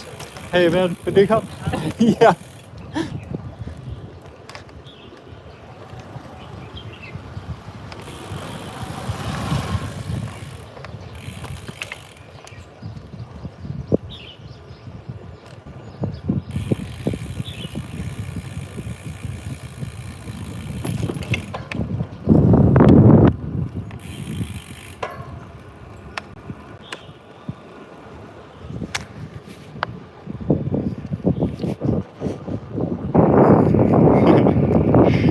What are you guys looking at more? The surface of the road? The fact that I'm driving on the left instead of the right? Are you looking at the clouds in the sky? Wondering with me when it's going to rain? Or are you looking at how the traffic goes? Or is the phone shaking around so much you can't actually see anything besides just a blur of color? Bum. Everything. Seabreeze! Yahoo! Hi, Seabreeze. That's a great name to see.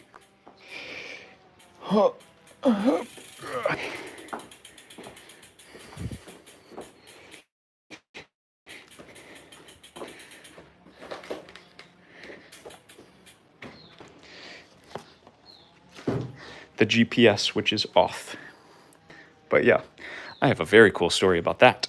When I got back, yes, Mr. Madux, I did clean my nose before the live stream for that exact reason. I'm not even joking. I don't do it on a normal live stream, but if I just came from a bike ride, it's very common to have some unidentified boogers. Christine, how are you? That is a great name to see. Just in case you're curious, this is what a road cycling shoe looks like. I don't have any mountain bike cycling shoes to show you, but you see how they're super strong, super thin laces. See that? It's like a string. It's actually metal, but it looks like a string. And then these types of clips, you spin them to tighten it, and you spin the other way to open the shoe. Yeah. In the toe is some super hard carbon fiber. In the heel also, and then the bottom of the shoe. I use them very well. And then you see the cleat. That's a special kind of cleat called Look. There are 3 main cleat styles. I use the one that's called Look, which is not the normal one, but it was the first one. Shimano is the most common one. Frank Food Tude! It has been a minute. Oh, Seabreeze, those are new cleats, actually. You can imagine I go through cleats very quickly. Well, very quickly means about twice per year. And yeah, because I appreciate going on mixed road surfaces, maybe more than some other road bikers. Yeah, I walk in the cleats quite a bit. So most people change them, I would say, 3 times less than myself.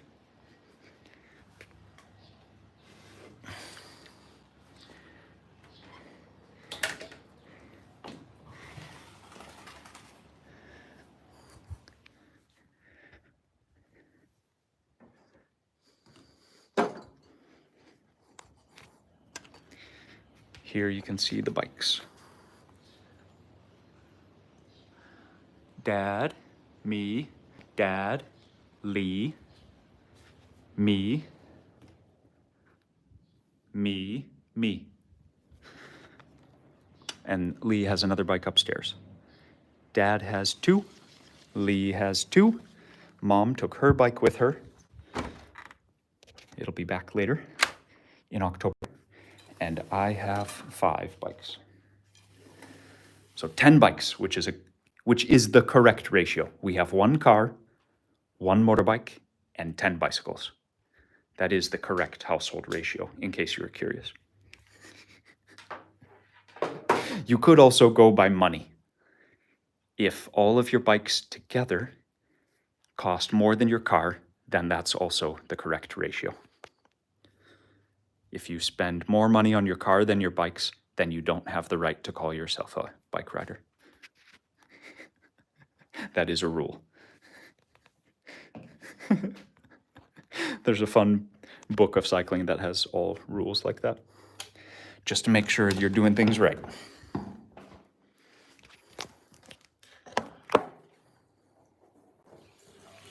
Yes. What up, Art? How you doing, man? Art, good morning from my bathroom. Finally, I'm home. Finally, I'm home today, but also finally, I'm home at my home. It has been a minute. It has been 1, 2, 3, 4, 5, 6, 7 flights. No, Seabreeze, that's a good question. I did rent bikes in the past, in the long past.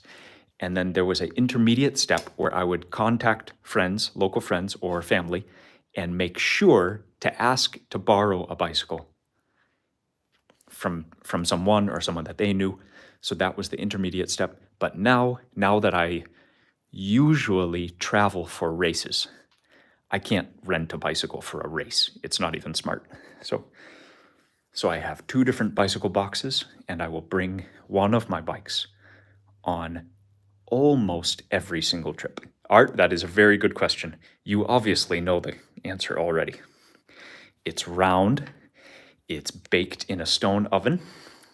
It's covered with cheese and pineapple.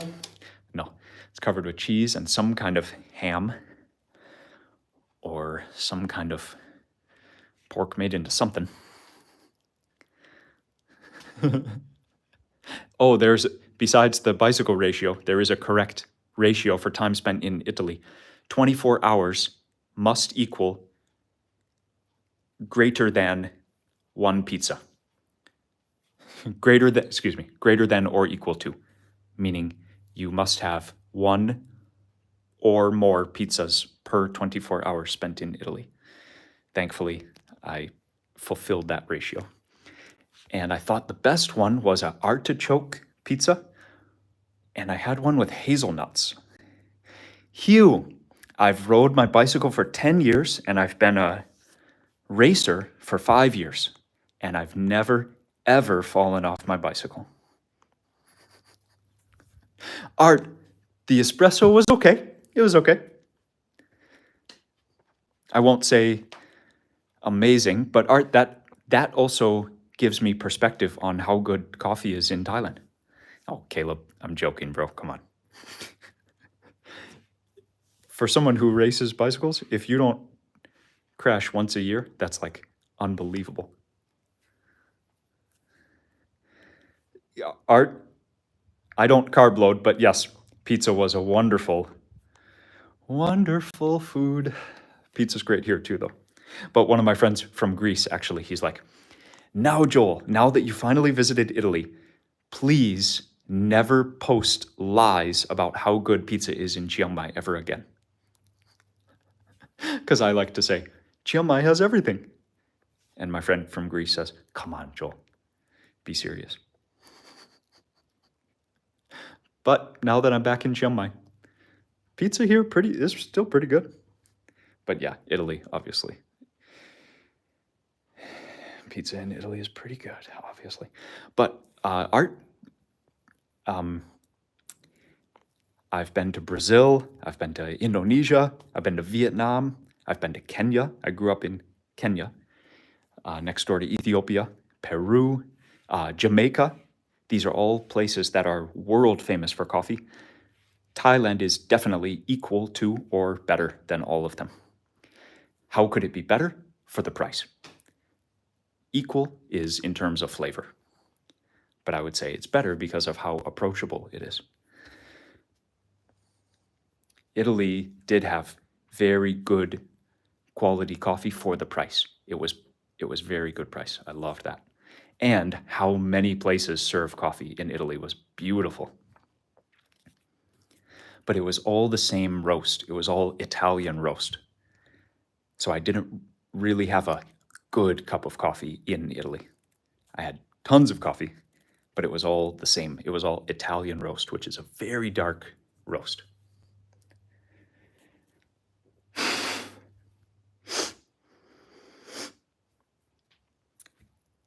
"19 people.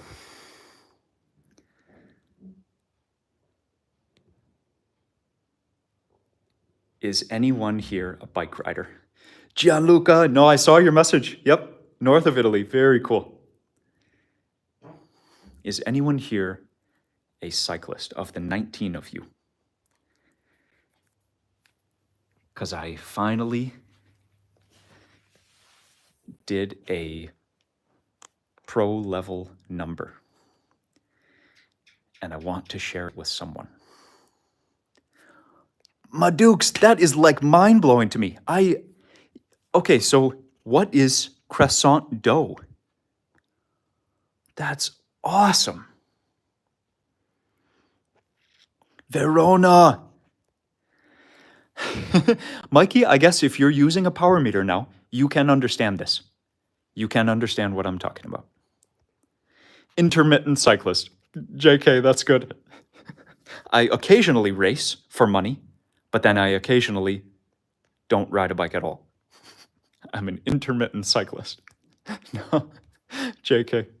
Kim, it's just very cool to me because it's like a number. Cycling is weird because it's so scientific. It's so easy to calculate cycling, which is very cool because it's very easy to compare what a professional can do compared to what an amateur can do. There's not really any other sport that's like that besides running. Running is also very easy to compare. A professional can do this time for this length of time, this fast, exactly this. And you can go out and try to do it. You know, if you have a treadmill at home, you can just type, 2 minutes, 30 seconds per kilometer and just push it on the treadmill and see how long you can run.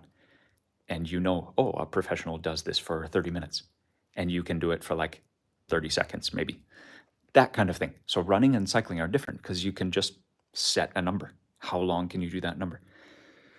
So, okay, Madukes, this is very cool. Wow. Yeah, so that's very cool. Madukes, obviously, I thought that a croissant was special because of how it's wrapped. I thought because of the way that it's wrapped and how you put the butter on, I thought it makes it cook in a certain way. So actually the dough is special. And you can actually make a pizza out of that. Oh my gosh. Okay, Mikey and Art and JK and who else said? Kim. if you guys have numbers on your screen, take your body weight, whatever your body weight is, because that's what this number refers to. It's called watts per kilogram. That's the most important number for competitive cyclists. How long can you hold a certain watts per kilo? Sure, Susan, a stationary bike counts if you have a power number on that bike, if you have a power meter and it's telling you how many kJ you are burning per minute or how many watts you are doing per second or how many watts you're doing per hour, if that's what you want to calculate. So I know Mikey is using Zwift now, so he knows what watts are. So Mikey, however much you weigh, times that by 4, and I held that number for 4 hours. And it's just it's like the most basic professional level. It's like the lowest of all the pro numbers. So I've never really hit such an impressive number before, or because I race amateur races. So I'm good enough to win amateur races, but that's very different than winning professional races. I'm not saying I would win a professional race. I'm saying it's the first time that I've ever held a number that would even be close to what professionals do every race. So a Tour de France winner could do 5 watts per kilo for 4 hours. That's just mental. Maybe even 5 watts per kilo for 5 hours. I don't know about that. But I did 4 watts per kilo for 4 hours. And I'm so proud of that. It's literally years of dedication and years of work for just one simple number. And I finally had the chance to race in a race that let me do what I'm best at doing. Because I'm really only good at climbing. I'm not really good at anything else in cycling. But the climbs here in Thailand, there are only 2 or 3 races per year that I can actually join. That I can actually join expecting to win, or even going to try to win. So it was so cool. So I'm very happy. And I'm sharing this with 22 people who actually, none of whom compete in cycling races. So but anyways, Mikey, there you go. On Zwift, take your current weight, multiply it by 4, and then try to hold that for as long as you can. And the world record, by the way, for 1 hour is 470, 490, something like 6.6 watts per kilo for 1 hour. That's the world record. So like the Olympic gold medalist, his name is Bradley Wiggins. That's what he can do for 1 hour. Mental. And just for one final note, I can do that for about 2 minutes. It's just unbelievable. Is that right? 2 minutes? Yeah. Yeah. Does it mean that he's 30 times stronger than me? No. It means that his endurance is 30 times. His endurance at that intensity level is that many times. Anyways, yeah, the numbers are unbelievable. That's what it means to be a Tour de France level competitor. So when many friends said, "Hey, Joel, how was the Tour de France?" I say, I would not know. I went to watch the Tour de France. I could never compete in the Tour de France. Even, JK, thank you so much. I love the perspective. You see how hard I work at getting better at cycling, how hard I train. All these years, I'm only good enough to hit the exact lowest number on the entire scale of professional. And that's only one day. I only did that in one day. They do it for like 6-7 days in a row. Wow. It's so amazing. So I love having the chance to just have the perspective for myself, you know. And I'm very happy that on the one day that it mattered, I felt good, you know. My training worked out. I was able to sleep well the night before. I was able to find some rice. I like to have rice and milk for breakfast before a race. Rice, milk, and bananas. I was able to find that. I had a nice quiet room to sleep in. Art, not all I would say nowadays, only a few are taking drugs. And I'm being honest. I have many friends who are professionals. It's not the way that it used to be. But thank you, Art, thank you. Yeah, the things that I use are coffee and gels, sugar gels.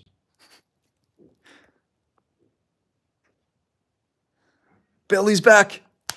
Billy, that was a long BRB. I appreciate that. Yeah, JK, it really felt good to 2 times this year. I've been satisfied with my performance. And I think okay, so maybe that was the 5th time in 10 years that I've been completely satisfied with, I haven't been racing for 10 years. That's not true. 7 years, I guess. And I think that's probably the story of most people who compete at higher levels. The amount of times that everything actually lines up is only going to be this many times, you know? Even if you do it for years. The number of perfect or nearly perfect days is only going to be a few times. Might only be one. So I feel lucky that I think I can think of 4 times that I've been 100% satisfied with a performance. So Joel, why do you dedicate thousands of hours if you're only going to be satisfied 4 times in your life? No, that's part of the beauty of dedication to a performance, whether it's music performance or art or drama. That's also another pursuit of perfection in some way. Obviously, humans can't achieve true perfection, but on a human scale, something like a win of a very prestigious award, humans would consider that to be like a great achievement.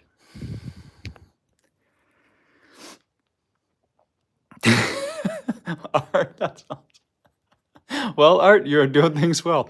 Another way is to pick things that you can succeed regularly. Maybe that's the smarter thing. Don't set your goals on crazy, possibly unachievable levels.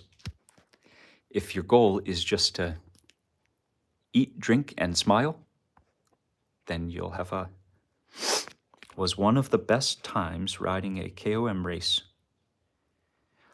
Oh, no. Mikey, that was a very good day, but no. But that was a very good day. No, I got sick actually the week before. So that was, in one way you could say that was an amazing day because I performed much better than expected. Because I had gotten sick, it didn't make sense. Yes, Umpty Scratch. Not only that, I actually had fun with Mark many times researching what 5-star level actually was going to be. So we might have actually eaten 6 stars and said, okay, actually that's too much. Very spicy. Right on, my dukes, right on. Art, right on. Very spicy at Mark's restaurant really does mean very spicy. It is legit. There's a famous Korean noodle challenge that says like double spicy on the label. It is not even close to Pet Mark. Not even close.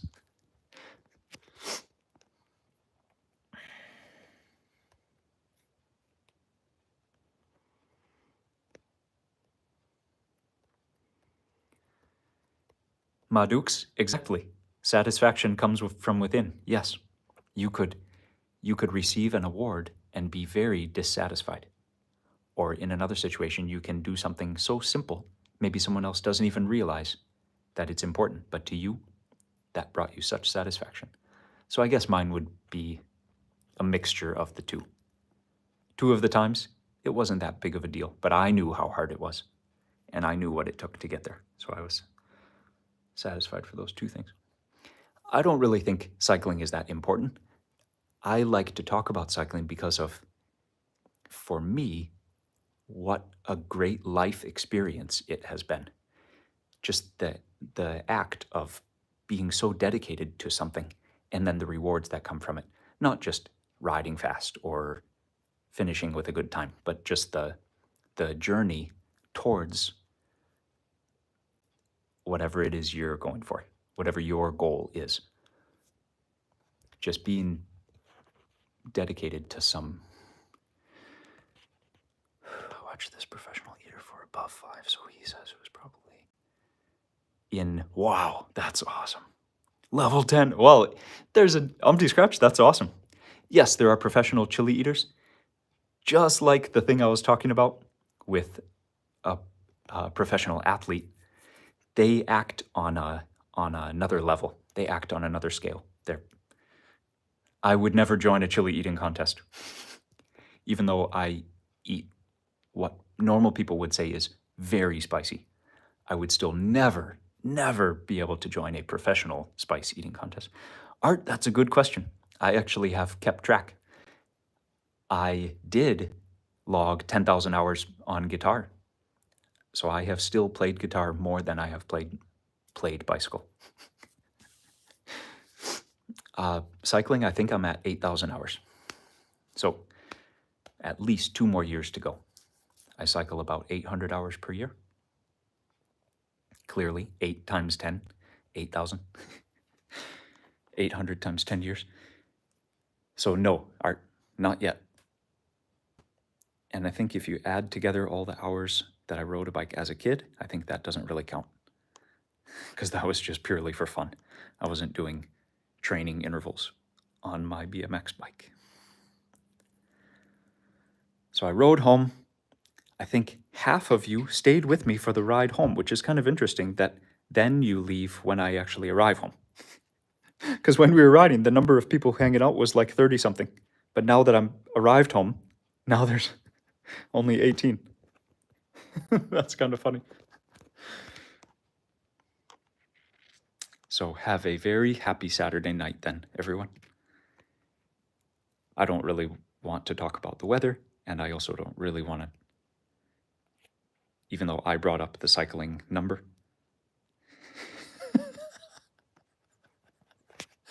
Even though I brought up the cycling number, I don't really want to talk about cycling. Diana, are you still here? And Helen. Who asked about hope? Wendy. Hi, Sue. You have a very cool thumbnail. Art. Oh, man. Susan, thank you. Good night, Susan. Thank you so much. I don't know what tres leche means. Art, I did not have cheesecake in Italy or France or for the whole trip. That's not true. One time in Turkey, I had part of someone else's cheesecake when they didn't want it. Eva, thank you. You are still here. Amazing. Thank you, Eva. Eva, for some reason, I think of you when Stefan Kung is competing on TV because he is also from Austria. Seabreeze, I did not have more bread than I do have in my normal daily life. And I had pasta 1 time. 2 times. I had a lot of bread, but in my daily life, I already have a lot of bread. So actually no difference. It was harder to eat healthy, and I don't think that should be a surprise. I was both traveling in another country, so it's already obviously harder to eat healthy when you're traveling, but also I didn't I live in Thailand, so I make a salary of someone who lives in Thailand. And traveling to Europe is not going to be easy to fund. So bread is something that's cheap. So I did have a lot of bread, but I already have bread here in Thailand. The bread I have here in Thailand is definitely higher quality because I pick the higher quality bread, whereas in France I was eating the $1 baguette probably once a day, which is not very high quality. Madukes, you had some great comments today. Thank you so much. I will give Lee your best. Thank you. I will see her tonight, hopefully before midnight. Hopefully her plane is exactly on time.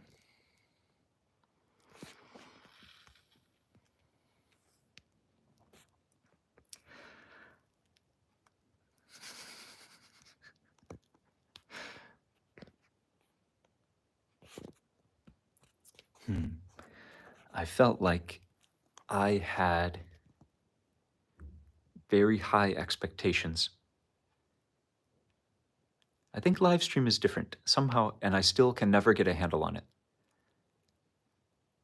I have no idea why some live streams, many people join, and why some live streams like this one, we haven't had one for a month, so I thought tons of people would join.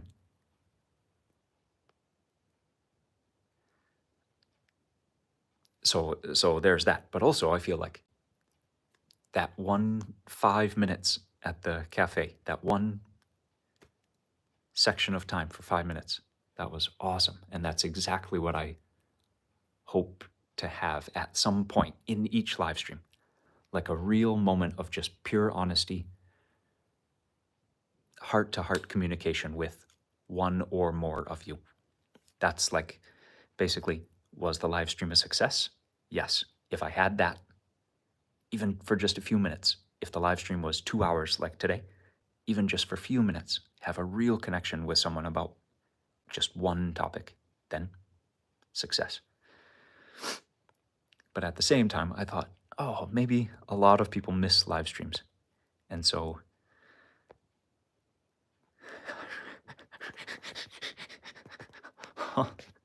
I don't actually know what that means, but that's a funny statement.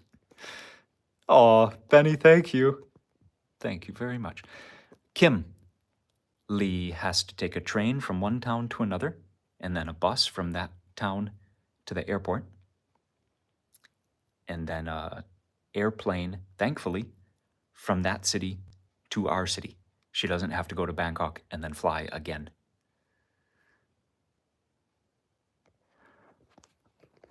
Yeah, Madukes, thank you for that reminder. I always have this idea that the numbers should be the same every time, but you are totally right, Madukes. Sometimes some of the best live streams are when it's less than 100 people. And there's actually time to talk about just a few subjects instead of hundreds of questions.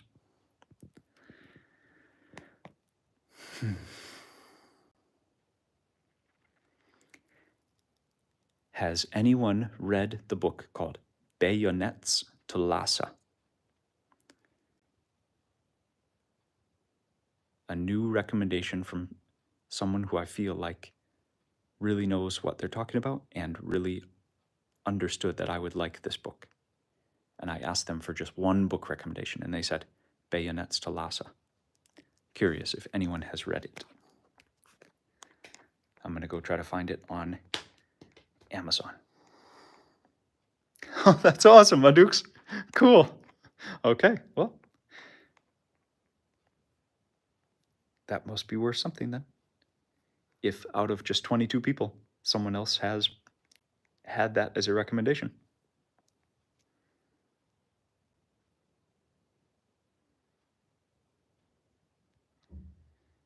Bayonet being a knife that's on the end of a rifle, which was common many years ago, and Lhasa, which is the capital city of Tibet, if Tibet was its own country. Cool. Nice. Oh, it can zoom.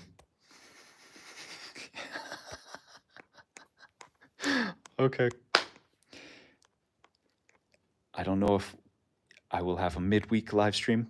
I don't know if I will miss you guys that much. No, that's definitely not true. Sometimes I could be very happy to do a live stream every single day. Sometimes it's that much fun, but definitely see you in 7 days or less. Same time, same place, 8 a.m. Thailand time, just like today. Any prayer requests?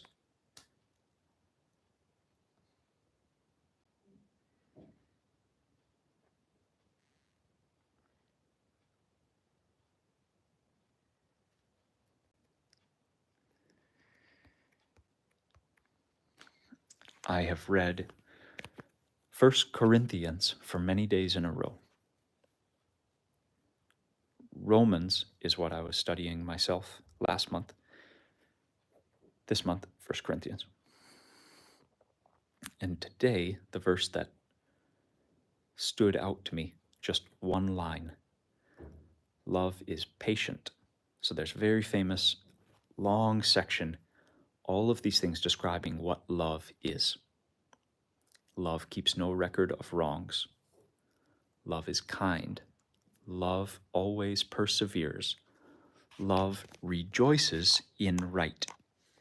And love wants nothing to do with wrong. Love is happy when justice comes to be. But love is patient. And I think sometimes, of all those things, I think patience is the hardest of all of them. As a human, what do you think? Of the list of all the things that I just said, justice is kind of along the same lines as patience. Amen. I think love is patient. Love is kind. Love is patient is the hardest of all. And it's the first one in that list, anyways, describing what love is.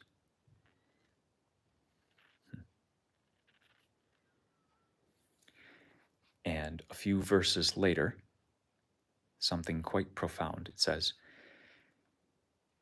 when I was a child, I was interested in partial views of things. Now that I have grown older, I've thrown away my childish views and I start to see things a little bit closer to what they are. But still, as an adult, I see things with a not so clear perspective. I see only partial natures of things.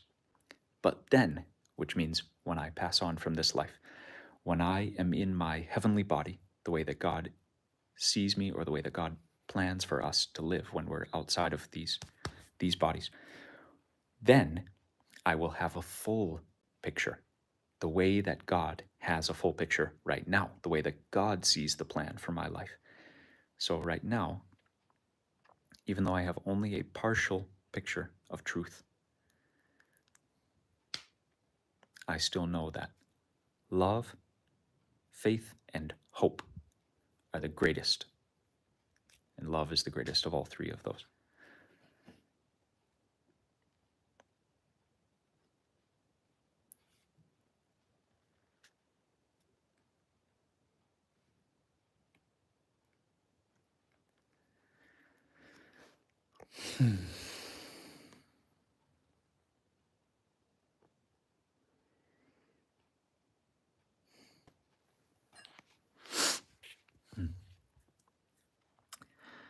Dear Heavenly Father,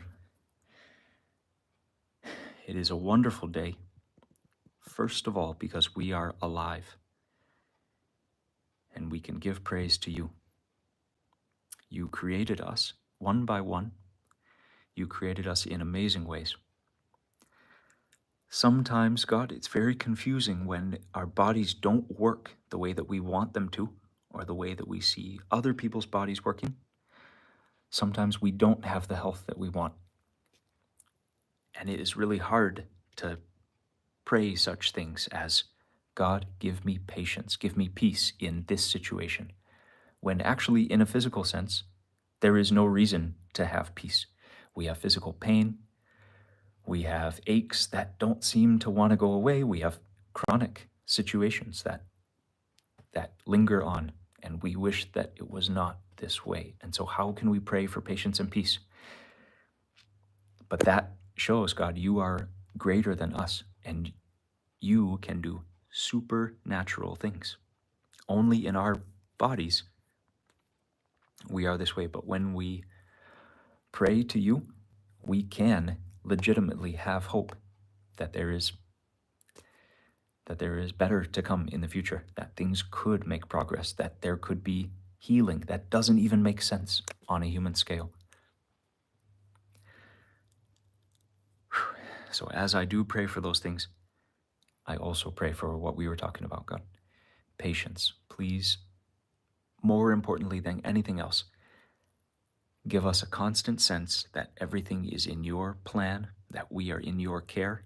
God, help us to feel that you are here with us in all these moments, whether they are full of joy or even things that we don't really want, like physical pain.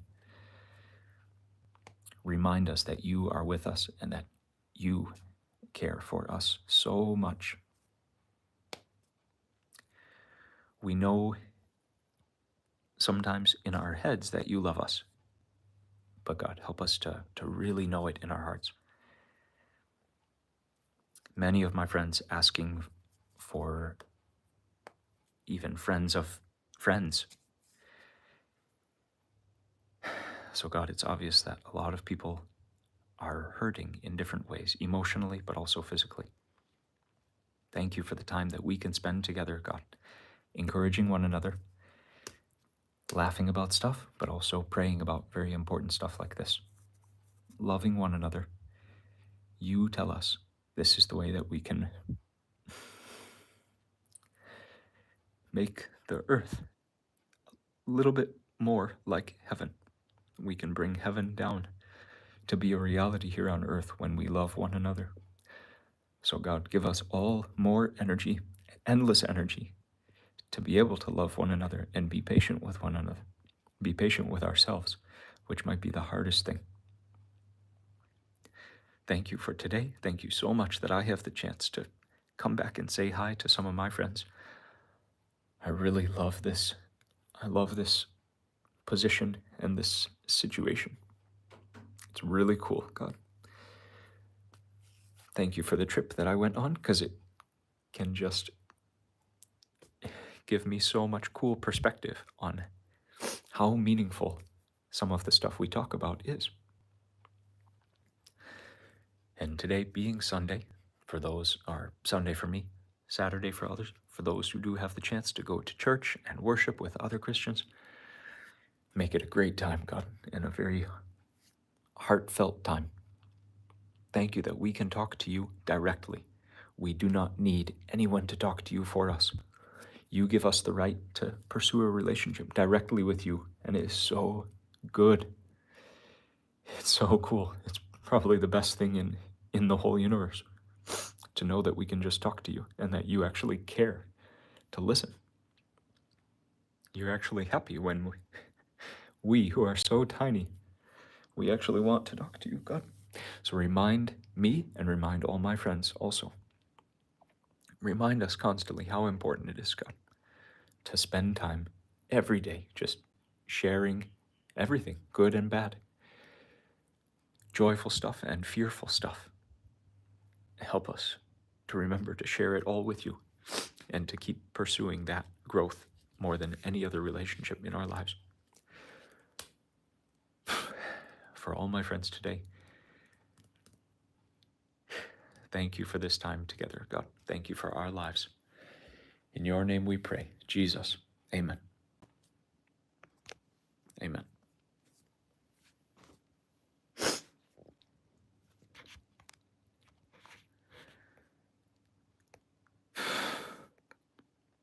Hi, Sue. Thank you. Cool. Very cool.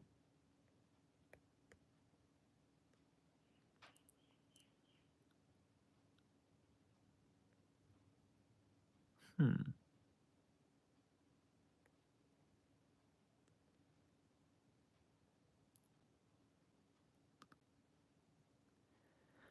Benny, thank you. I'm trying to understand that reference. I'm trying to understand what the keyboard was doing. You mean John 12 verse 15 or John 1 John 5? I think 1 John does not have 5 chapters, so no. John 12 5? Anyways, T Scratch, you shared the important part anyways. This is my commandment, that you love one another. That is it. Yes.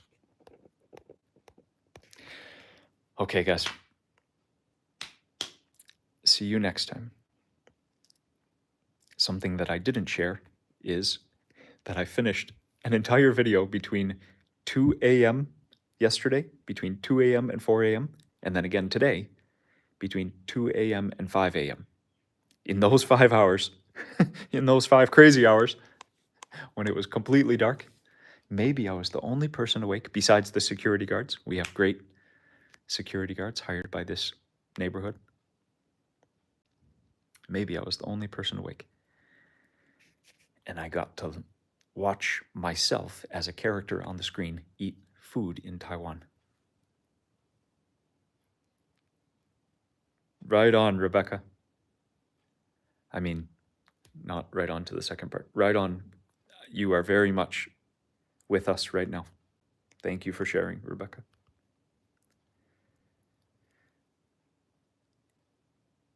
If you are interested in watching a video, in 19 and a half hours, it will be up on the website. Randall, that is a very good question. That's a very deep question. Hey, Duncan. Good morning.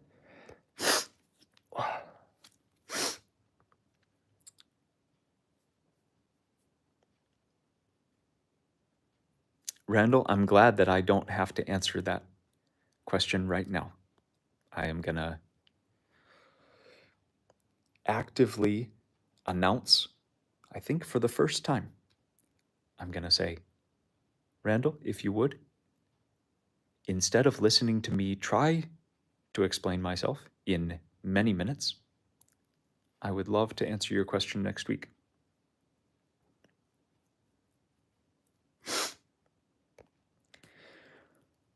Valley, very good to see you today. Okay, guys, have a great week. See you next time. Happy Saturday night. Happy Sunday. Thank you for hanging out with me.